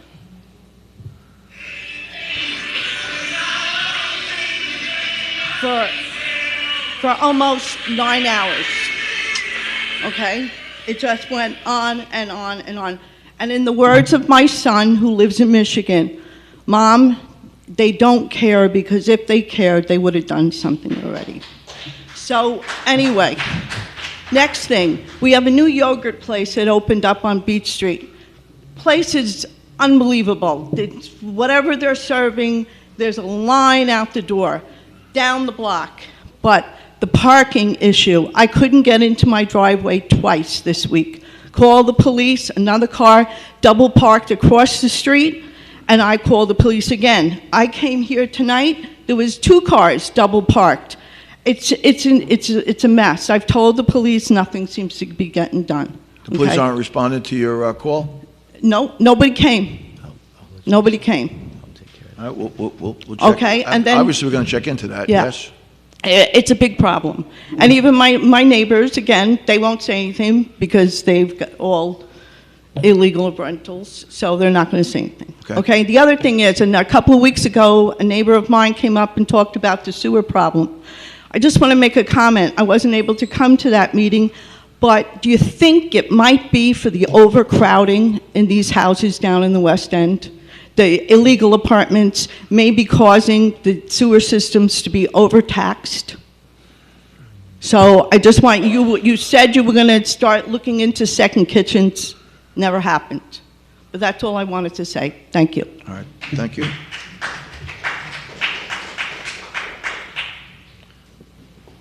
Lucy Centeno. So this is what you talked about earlier? No. Oh, this is something different.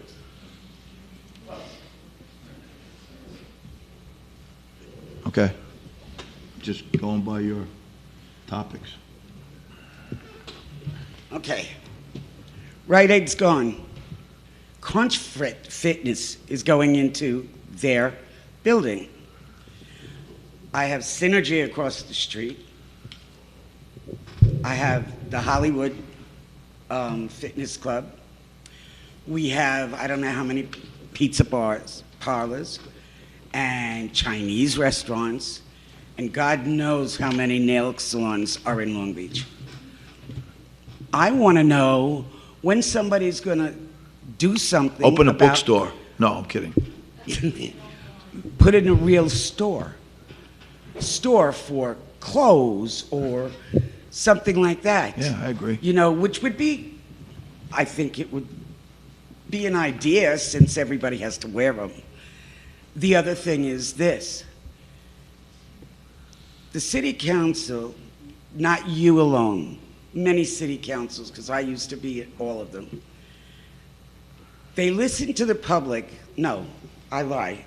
They hear the public, but they don't listen. Okay? We've got homeowners, we've got renters, we have seniors. You don't listen.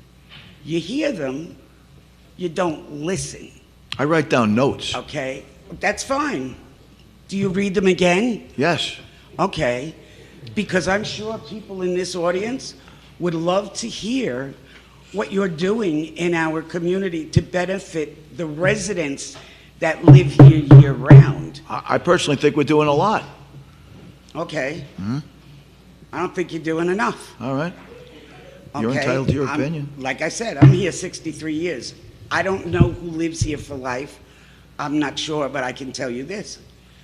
Everything that was here before that gave kids jobs, gave kids places to go, things to do, it's gone. I look at the beach. I ride the boardwalk almost every day in the nice weather.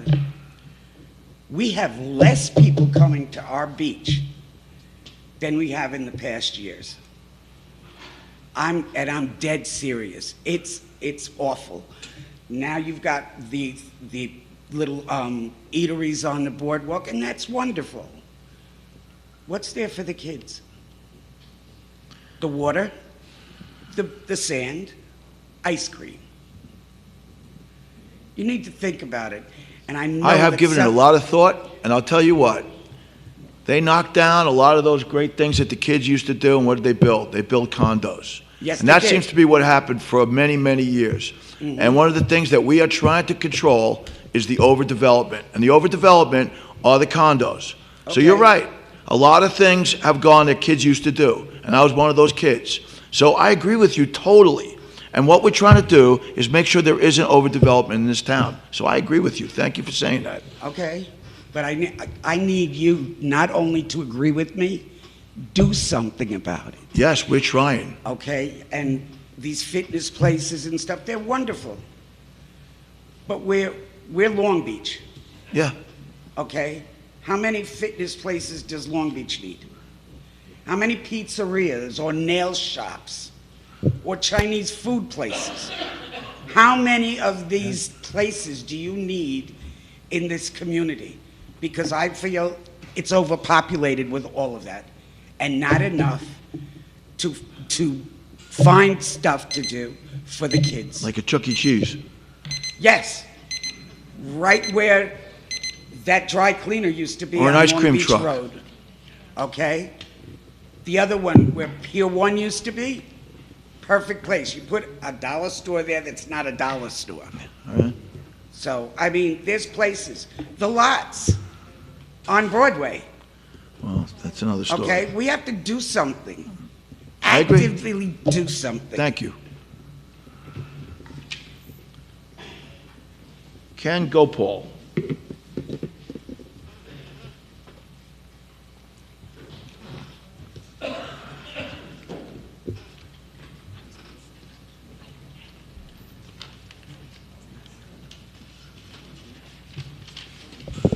Good evening, City Council members and fellow Hi. members.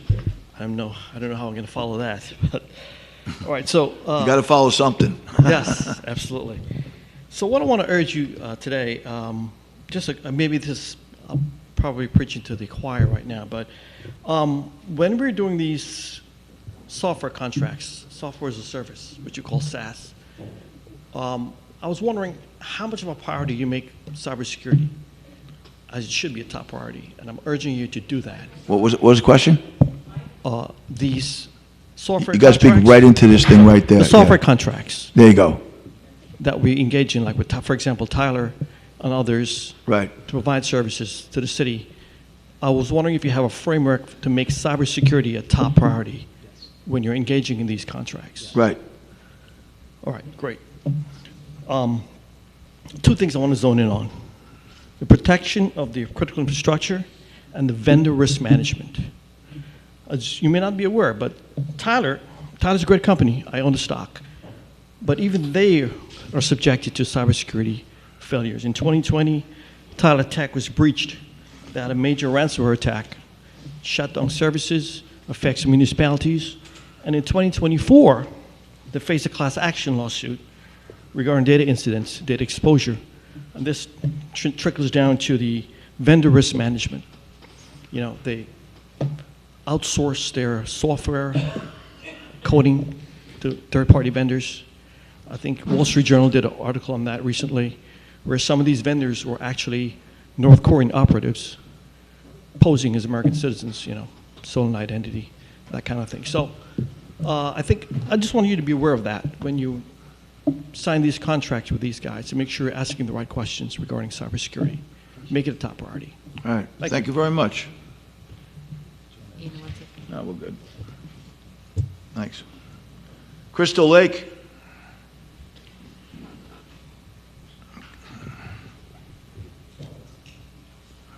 As I said earlier, good to see you, Crystal. Likewise.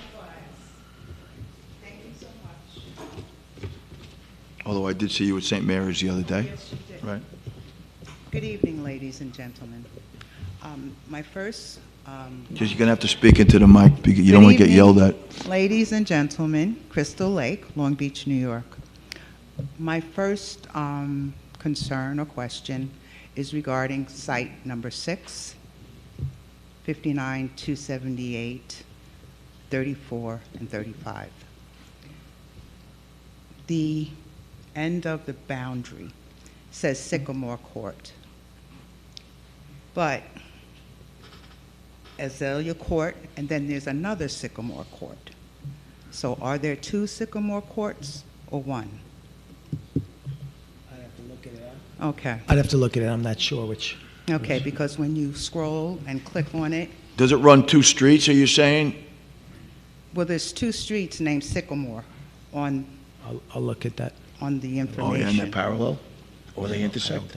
I got to look at it. Okay. It's Sycamore is at the end of the Right. boundary. Then there's Azalea Court, and then Sycamore Court comes again.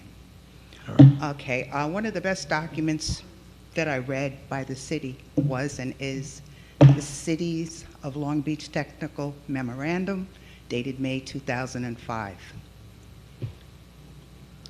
Roman numeral 6, page, Roman numeral 6-3, I believe it's the second paragraph, which specifically states, Bayfront redevelopment could create secondary gentrification within the North Park neighborhood. That's what it states in that document, which the numeric value is inaccurate. East Harrison Street was number 1. Change order 72497, C Block 277, East Harrison Street closed. My family purchased a legal 3-family home, and I resided there as well. 5991, lots 32 and 33. The second, Wallbound Shopping Mall, 5996 210. Then we have behind us as well. Then we had the super block, which was also 80 Riverside. I believe that was 59. This is why we wanted you on the planning board. You're doing it to me again. I mean that. I'll think about it this time. Okay. Just give me a little time, and we'll discuss You know it. we talked about it. Okay. I know we did. It's a lot of work, and if I start something, I bring my A game, A++ game. Okay? Yeah. So I want to be in that mindset as well. Okay. Thank you. So when people say, how are we impacted? We're impacted due to gentrification. Regardless if you were poor or you had money or not. Okay, the impacts were there based on what was built. So moving forward, Bayfront could actually be a role model project if it benefited the majority, everyone, in some shape, form, or fashion. That can be done. Not only could it be a role model project in the city of Long Beach, it could be the county, the state, and the nation as well. And also, when the developers, the preferred developer previously was Cameron Engineering. Project was fabulous, but dependent upon how the criteria is determined, that's what's going to determine the outcome. Okay. Also, there would need to be a community benefit agreement, a CBA, between the developer, the city, based on the residents' needs and concerns. That way, it would be in writing.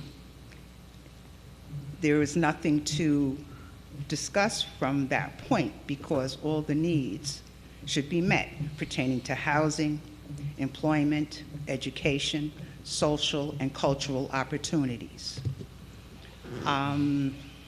So this is where I stand. I have sand in my shoes, and so does all my family. And I plan on dying here, but as the cost of living increases... Not for 30 more years or 40 more years. I don't know. Right. Yeah. Okay. But in all fairness, I think that we should all take each other's concerns under consideration. We're here to care for the earth and all that is within.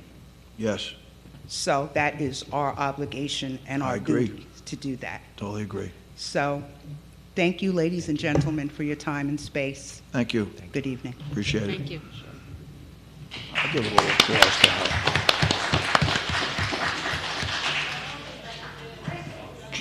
James Hodge.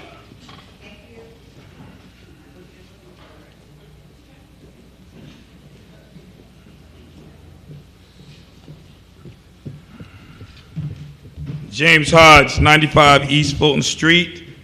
Good evening, council members, city manager. I heard a lot of what you said earlier, and it's a sham. You put the survey online about 8 days before you had it at the center. Pastors, a lot of them were not called. I talked to Patty and you at the city, at the MLK, and we called pastors, and they did not receive the emails. It's good that you heard, and then you called some of them, and you brought some of them in. What civic organization you dealt with that you had a meeting with, and you didn't meet with the civic organization there and have everybody there, I don't know. But the meeting at the MLK was for show, because if whoever was supposed to hand it out, I think some of the people you got in the community, they handed out a few applications. But anyway, let me get back to my speech. Again, you already know my name. I speak as a taxpayer, an environmental justice survivor, and a community advocate regarding the Bayfront Resiliency Plan and Community Study covering between Magnolia Boulevard and Long Beach Road, from Park Avenue to the Bay. The line circle, the green line that circles long-term homeowners and renters and working families and our most affordable housing options in Long Beach. Yet the city expects us to weigh in on our future using a QR code, a link, a paper and paper copies sitting on a counter somewhere. Dr. Martin Luther King said he once warned us that our lives begin to end the day we become silent about things that matter. That's why I'm speaking. But how can our people speak when the city builds digital walls around the process? It's a question. Urban planning studies on digital divide prove that relying on QR codes and passive links disproportionately excludes low-income families, seniors, and minority communities. Flipping a survey behind a digital barrier is not true process, public process. It is a sham that creates the illusion of inclusion while cutting out people most impacted, North Park. Three things we're demanding: to extend the deadline, move August 21st to November 1st, so residents can actually participate. Hold real town hall meetings. Bring planners into neighborhoods for interactive in-person workshops where people can ask questions and digest the plan and give information. Ensure fair planning board representation. Appoint members to the city planning board who generally represent our working class and minority neighborhoods. As Dr. King also said, injustice anywhere is a threat to justice everywhere. If the community isn't at the table, we are generally on the menu. And I'll say to you, Dan and Finn, you guys said you included people in this process. It was a sham. How could you just really believe and did you? And let me say this to you, Finn. People that believe that they're doing, you let everybody get a couple of seconds. People that believe they're really helping the community, like the chair of the MLK Center by not questioning you guys about in-person meetings, or I know you have Mrs. Odom helping you too, and they're doing a good job trying to get the surveys out. But in-person meetings, it's so much data that shows in-person meetings help, just like this one. People can give their opinions. So I'm saying to you, Finn, please extend the deadline, and it's good that you spoke to some of the pastors after we let you know, and you did some of the research and stuff you did. And so this is going to the state, and also the state was with us, and the Congresswoman's office was with us the other day. Again, it's been a sham. Let's get more Thank you. You said opinions. that 3 times. Thank you. I'm going to say it again. It's a sham. Oh, thank you. And you're a sham. On this part. Daniel McClellan? You did 0. You want to talk about people, you did 0. You tell me what was the bill expenses at the MLK when you was there. I bet you don't know that there's no record of it. You didn't do a damn thing while you was there. And you were videotaping all your money. Should I start?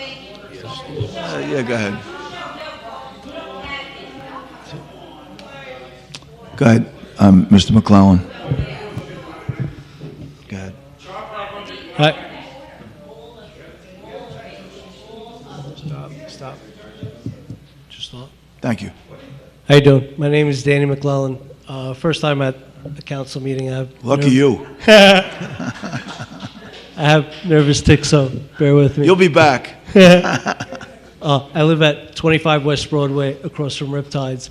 My first question was, it's just a matter of accountability. I was trying to figure out, I spent the better part of 2 days trying to figure out how to solve a problem. There was the showers outside of the ramp. When you pull them down, they weren't swinging back up. And there were just thousands of gallons dumping into the sand. And we don't have infinite water. So I was just wondering, you know, at the end, it was a gentleman that was emptying the trash bins that said he would ask his supervisor.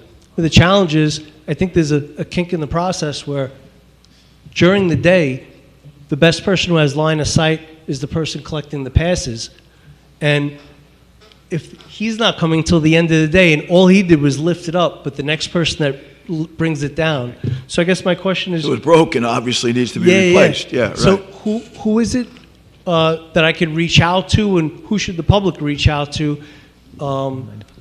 You reach out to my office. I've seen it myself. I am in contact with DPW frequently about those sorts of things. Those valves do lock up every so often, but I've been out there myself raising them up and calling people. We do have He might have been the guy who fixed it for a you. plumber who needs to come out and fix a They lot need of to them. be but- replaced because lifting them up doesn't do much because the next person pulls them down and it just stays down. Agree 100%. I mean, we have a guy that goes out there and repairs them every so often, but they do break down So our number is frequently. And it's an issue for us. You know, yeah. Just the number, 516 516 516 what? 431 1001.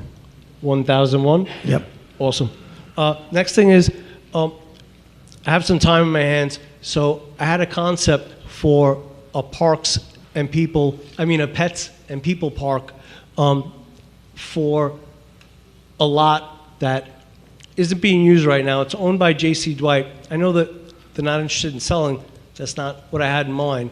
But I've done installations before, and I was having a challenge trying to find someone at J.C. Dwight to entertain the idea, and I was wondering if there was someone I could collaborate on the city side. So basically, it would take form of maybe a 5 or 10 year easement where the city would use beautification grants, combined with, I have 4 different funding mechanisms that I built to mitigate the costs to the city, but utilize empty lots. And, and I would love to share. I did a rough order of magnitude and pulled some budget together and some potential vendors, but I would need to collaborate with someone on the city, and then maybe someone could talk to J.C. Dwight and say, hey, if there's budget and appetite, then they could do that. Daniel, I'd love to hear your thoughts. If you could just give your contact information to John, he's in the second row over there on the end. We'll get together with you, and I may have Patty meet with you as well, our grant person, to just see what we can do. I'd love to hear your ideas. Cool. Sounds like a plan, man. Thanks. Thank you. But John's right over there, the second guy there. Thank you. All right, thank you. Thanks.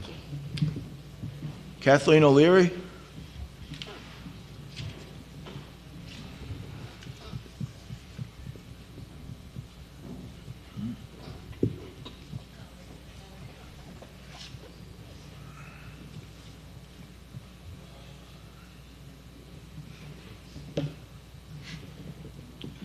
Hi, Kathleen O'Leary, Long Beach. Hi. I want to speak about 2 things. I'll do the quick one first. I didn't notice until I read the Herald that the electric vehicle charging spaces are going to be right out here. I think that's a problem for farmers markets and also elections when you have a lot of people parking. And I'm wondering, over here, behind the police station, there's a lot that's probably a quarter used. Why not have them there instead of the high, Really thought traffic? accessibility would be the operative word there. That's as accessible as you could want right there. Well, yeah, but all you'd have to do is do a curb cut over here, and then you're accessible over here, That's where the police are. We'll look at it. All right, that's not my main point. Yeah, we'll explore that. Why not? Yeah. Okay. Right. Yeah, it just seems like Yeah. parking's so awful. Take a look at it, particularly sure. this year. Yeah. Okay, so I want to speak again about the survey. I was with 5 people. One person was with the Chamber of Commerce, and she said, have any of us gotten the survey by email? And all 4 of us said no. And she sent it to me. I brought it up to one group. They brought it up to another group. But what I see, and someone mentioned this before, I think it was James, you're leaving out, it's too technical, okay? I was in IT for 26 years. I don't use QR codes, okay? In the senior buildings, you have the notice put up behind a glass thing, and a lot of people who are seniors, they use their phone to talk to people. They don't have email messages, and they're not going to do a survey on a phone. So I was wondering, with the city calendar that gets sent to everybody in the city, why can't we do that with this survey? Because it is an important area, and the repercussions are going to be big, okay? Whichever way it goes, there's going to be a big impact on I like the to city. think the benefits, but we could say repercussions, okay. Well, all right, well, that leads me to my next point. You walked right into that. It hit. You were asking what that the city could do. Number one, they've already declared eminent domain twice, to my knowledge, in the past. It's not something that this city council did. I think if we could refrain from doing that, that would be very important. I think if we could refrain from giving IDA tax breaks to big developments such as the superblock, that would be a start too. Yes? And I don't think, I'm not trying to put anyone down, but 1,000 surveys out of 35,000 people, it's not a good ratio. So I really think it needs to be untechnicalized. Don't go to a website, don't do a QR code, open a letter and get it in the mail. Or in terms of the senior buildings, I don't think anyone in my senior building has done it or even knows about it. I think Marissa Stone, I think Marissa Stone told me she's encouraging tenants. I actually got a text about it to take the survey. So, and it was mailed to her specifically 3 times to put copies. It's been up for quite a while in the bulletin board, but again, it's the technology that's off-putting you know, not just for seniors, but not everybody in the world is Yeah, is I think technical. physical copies are there as well to just fill out No, and they're drop not. off in the. Not, maybe at the office, but not in the buildings. There's nothing, no physical copies. So, all right, my time's up. Thank you. Thank you. Denise Ford? Oh, Thank you, Kathleen.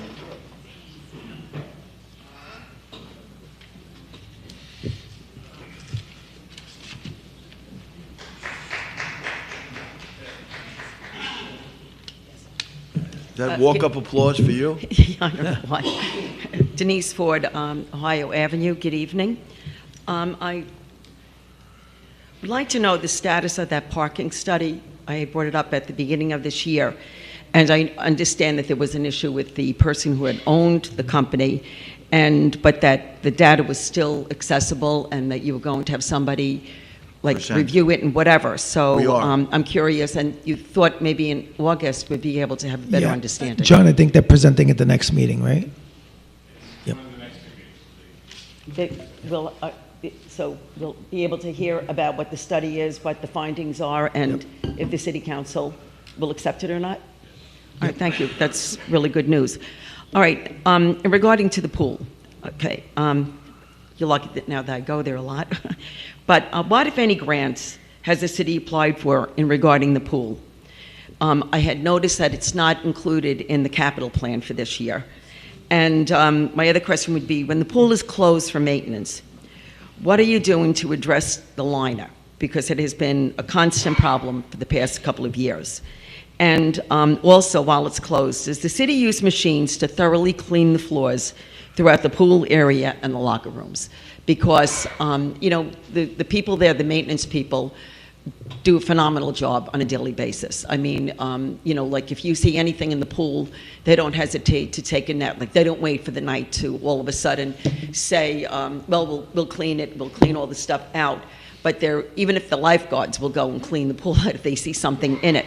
So everybody's doing their job. But I honestly think what we need to do is really get in there and give it a really, really thorough cleaning, because I myself didn't really notice it at first, except that my granddaughter, who's younger than me, better eyesight, lower to the ground, commented on it. And I thought that was a little odd. And then all of a sudden, I decided that I needed to start paying attention as well.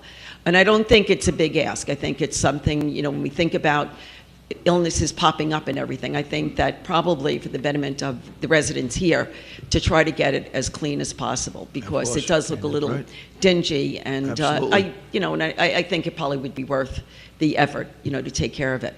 But in regard to the liner, what are we going to do about the liner? I'd have to ask Joe on that one. I think we repaired the liner last year, but Joe, I don't know if we have any plans on replacing it. I think it was just the repairs that we did last year. I don't think you have to I don't know, because I know that there's a big issue with replacing it, and trust me, I hear everybody chattering about it. It's already been, it was replaced a few years ago. We've had the company back 3 times. The biggest issue is the bubbling. It's horrible, especially in lane number 6. Yeah. Is that the lane on the far right? Yeah. The far end, all the way, like where the kickboards are. Yeah, right, yeah. We have remedy procedures that we can do Yeah. in-house. Once we get the pool empty, we can exercise those remedies. If it doesn't work, then we'll get the company here again. I don't know how you could fix it, but it just seems to have gotten worse. That's the only thing. When you I'm empty just it out, asking Joe. you take a look at it and try to improve it. It's And, underneath the liner, and it gets trapped between the tile of the, oh, is that what it is? the tank and the liner that's there, and it creates Yeah. those bubbles. And getting the water out, that's Can- in between there. like a regular pool liner, can you cut it maybe and then stretch it and then maybe re-sew it or whatever they do? Or okay. That's exactly what you do. Yeah. Okay. So maybe. We'll look. Yeah. So maybe you could address it. But thank you. I mean, I love the pool. You know, and like I said, everybody works there. Just phenomenal people. We are blessed. That's all I can tell you. Yeah. We are blessed with the employees that we have here. But thank you. Thank you. Judy Vining?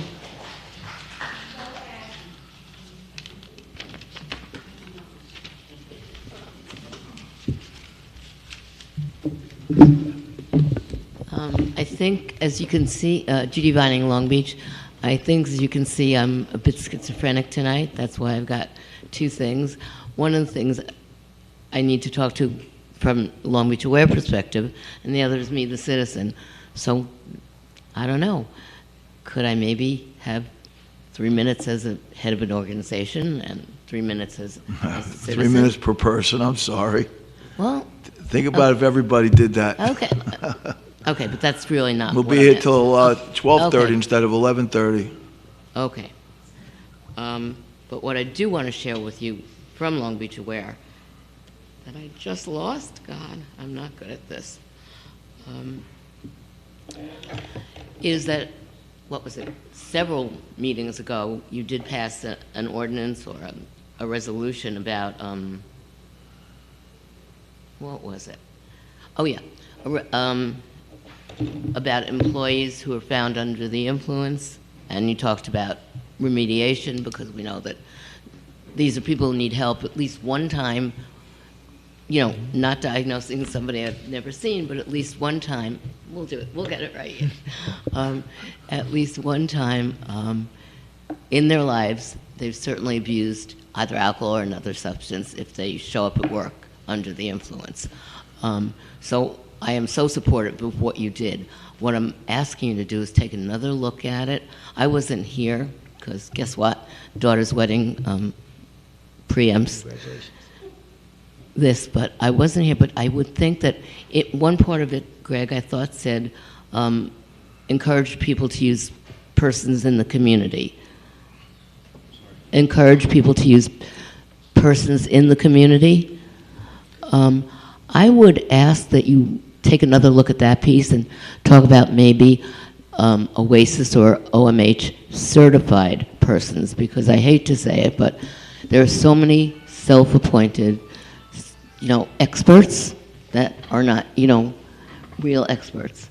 And so to give people the best shot they have at not having a repeating this, I think it would be important to have it in an agency or a person who has a license that is certified by one of the two major agencies that the state has. We always actually refer them to Long Beach Aware if there's ever any discipline. Not Long Beach Aware. We don't do treatment. We refer them to To REACH, then? To REACH, yes. Okay. Long Beach REACH. Okay, fine. But I'm just saying, in the ordinance, or whatever it was, the resolution that I read, it just said we encourage people to seek, if on their own, someone in the community. And I was just asking you to tighten that up a little bit for their sake, that's all. No, they should be OASIS certified, you're right. Thank you. You're absolutely right. Okay. Now I'm back to being Judy Vining citizen. So, practically every weekend, the Long Beach Hotel has a lineup of cars. I don't know if you call it double park, but they're lining the streets for sure. They don't move. The valets play this funny little game. I haven't figured it out yet because I'm across the street and I don't face that way. But they are on their walkie-talkies, whatever. This weekend, it was bananas. They actually put stanchions in public spots. Have you called the police? Of course. And they're not coming? I believe they did come. Okay. I agree with you. I mean, if they're double No, parking on but Broadway. at the same time, my neighbors who put their flashers on, okay, to unload their groceries at their residence, Yeah. and they get tickets. So it's just something, I wonder if, years ago I had asked you to consider a resident-only pilot project on the north side of Broadway, say from National all the way through Maple. I get that any resident of Long Beach could park there, but that would eliminate... On Broadway only? Yeah, I'm just saying a pilot project. If it works, you can expand it. But if you went from National to Maple, on the north side only, at least if our parking spaces are taken, it's not by the hotel that has its own lot anyway. And maybe, just maybe, it might, if Greg Kilnitsky wants to park there, he can. He's a resident. All right. But It Think wouldn't about be it. the Florida plates, you know? Okay. It's just Thank a you. thought. Thank you, Judy. Okay. Michael O'Donnell?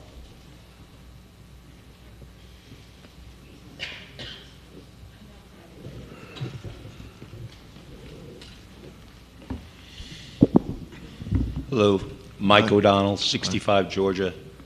6 weeks ago, I was here, roughly 6 weeks ago.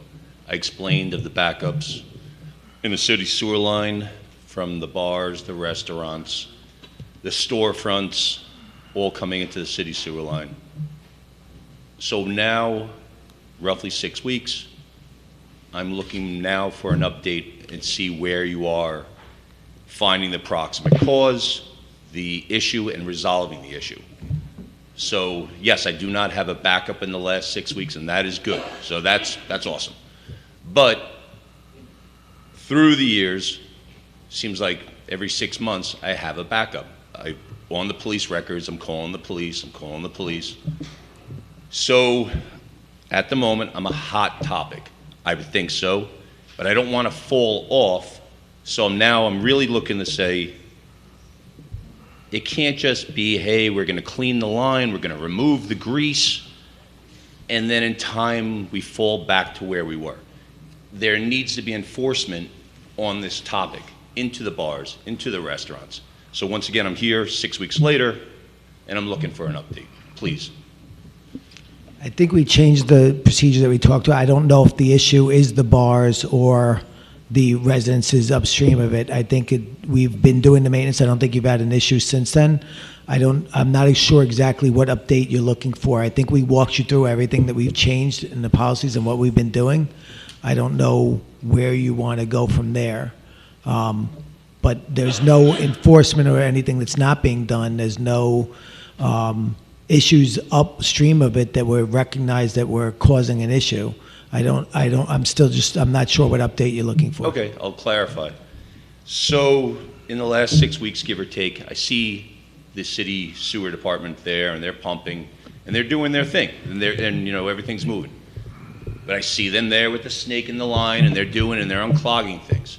So there still is a matter, and they're resolving it, but I haven't had a backup. And I do want to say thank you, but we're inches away from another backup.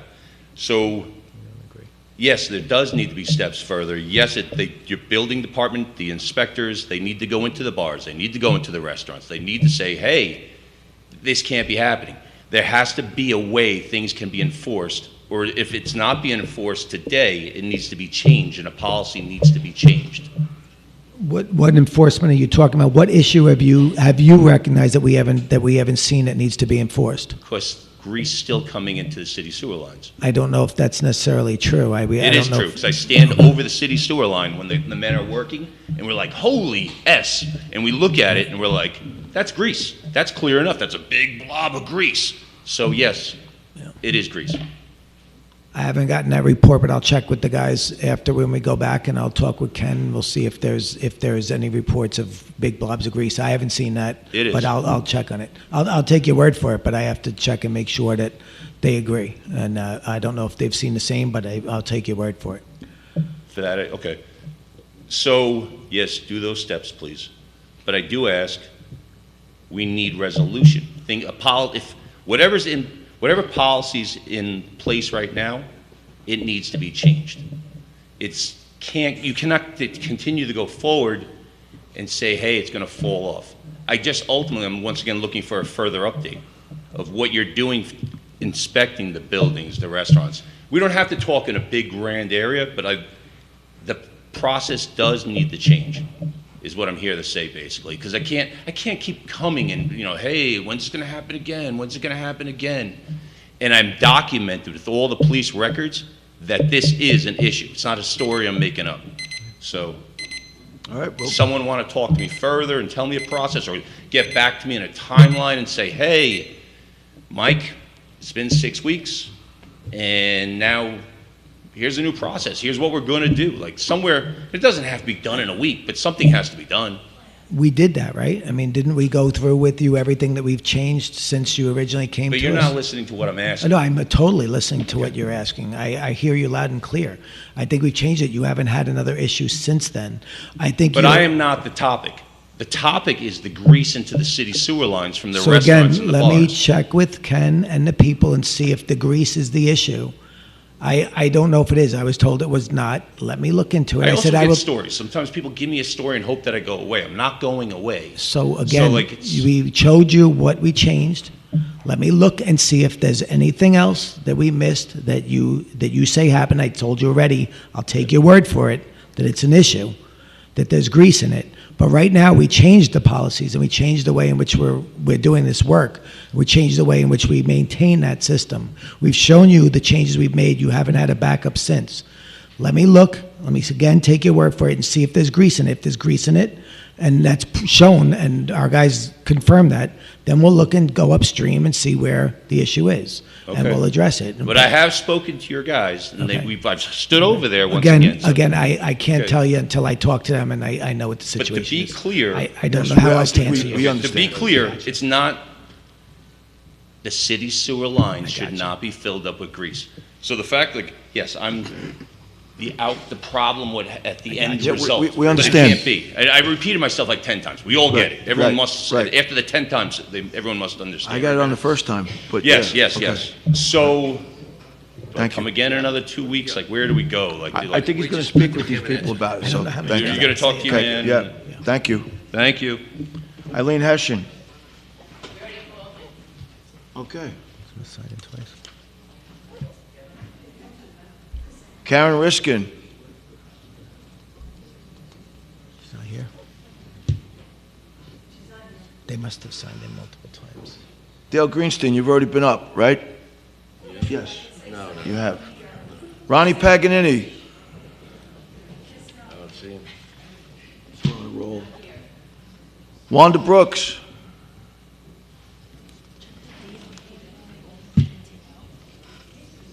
Mike Cruz.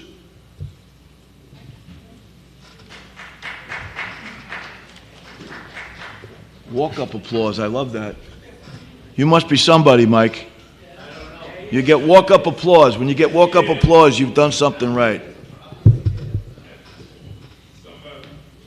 How are Good you? evening. Pleasure being here with you guys Good to to see you. discuss the issue that we're having with the survey.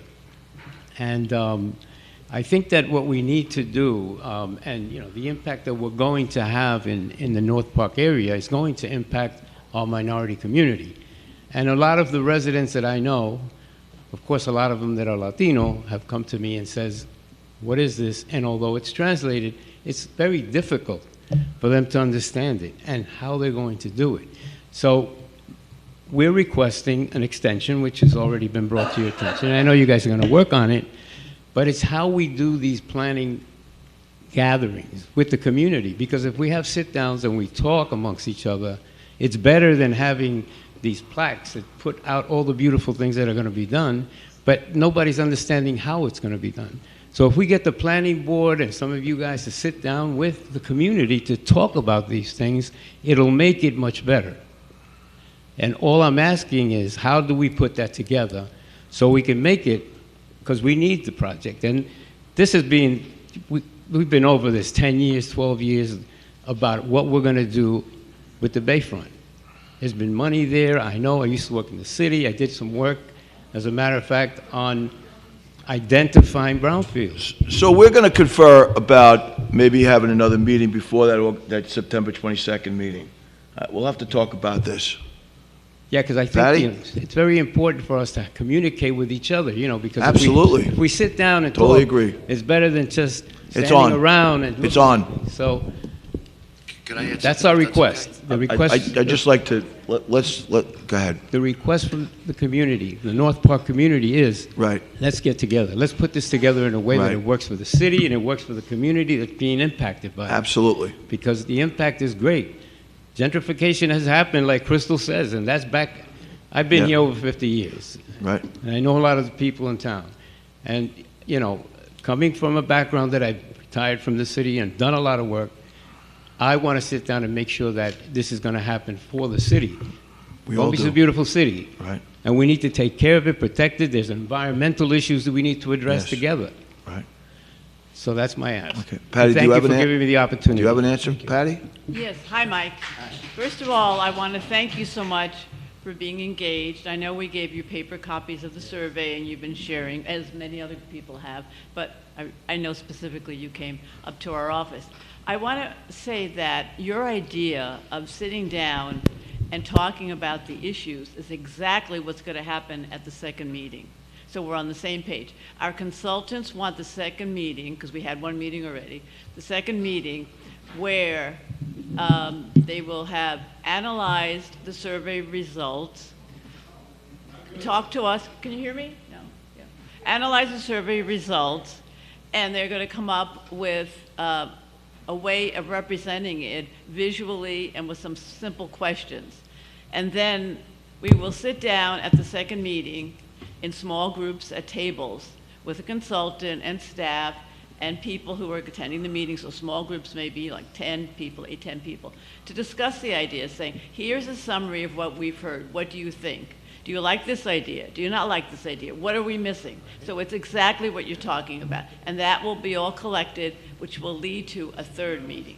Okay, so we have to make sure that, when we do this, we do it in a bilingual form as well, because the residents that live in that area are not understanding what's going on. So we have to make sure that, when you create these boards, that they represent the community as well, because then they're going to be able to share it with residents that are in the community.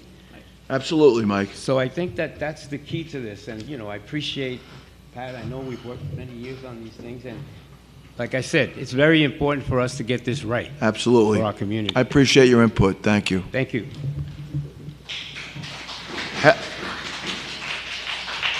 Helen Aless, but I think it's Alessia, right? You didn't shorten your name, right?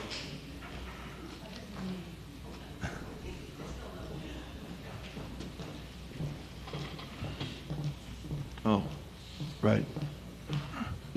How are you? Good. How are you? Good, thanks. Excellent. I'm here to talk about the survey. My name is Helen Dorado Alessi. I'm the Executive Director of Long Beach Latino Civic Association. Right. We have over 1,000 members, and we sat down with this survey with our interns. I'm very concerned that young people, who are our future, are not filling out this survey. Well, we spent over a half an hour with the survey. It's not 5 minutes. It can't be 5 minutes, or it has zero value. You want people to be thinking and projecting and imagining what a vibrant part the Bayfront can be along with the current community. Absolutely. That is there now. Even on the Island Park side. Even the Island Park side. I'm going to buy Pops, don't worry. So here's my thing. I went to school to be a social scientist. If I gave this survey to my professors, I would get a D. Because the community wasn't part of the design of the survey in the first place.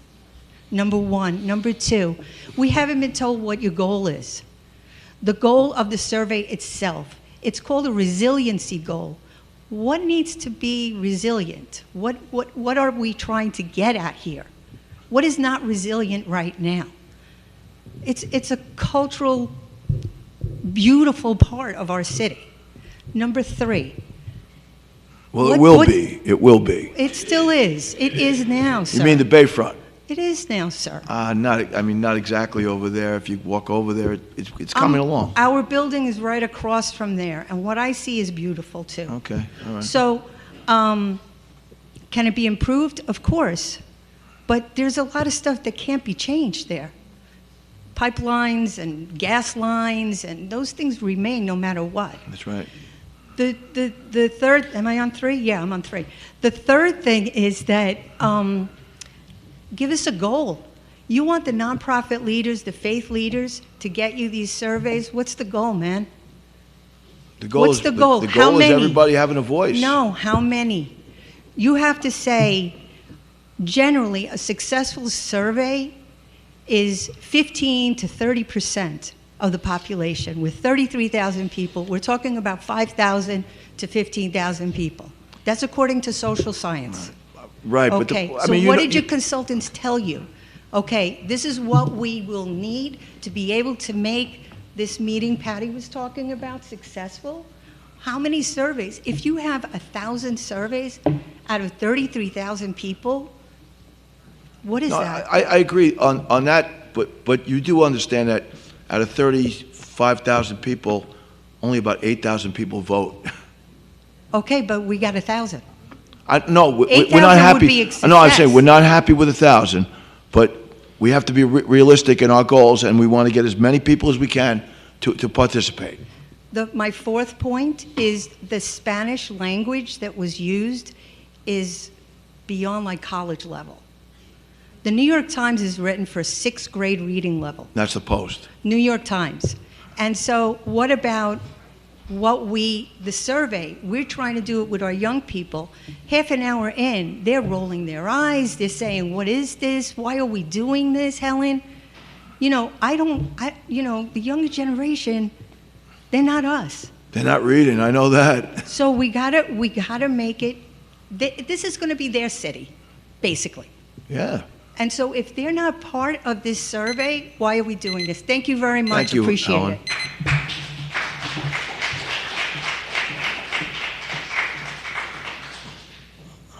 I'd just like to reiterate that the way things used to happen in Long Beach, many people in this room who've been here a long time were not happy with the way things went. The overdevelopment, things disappearing without anybody having any input. Many people said it. We got elected to do things differently, and we are going to do things differently. We are doing things differently. And the way we are doing it is we want much more public participation.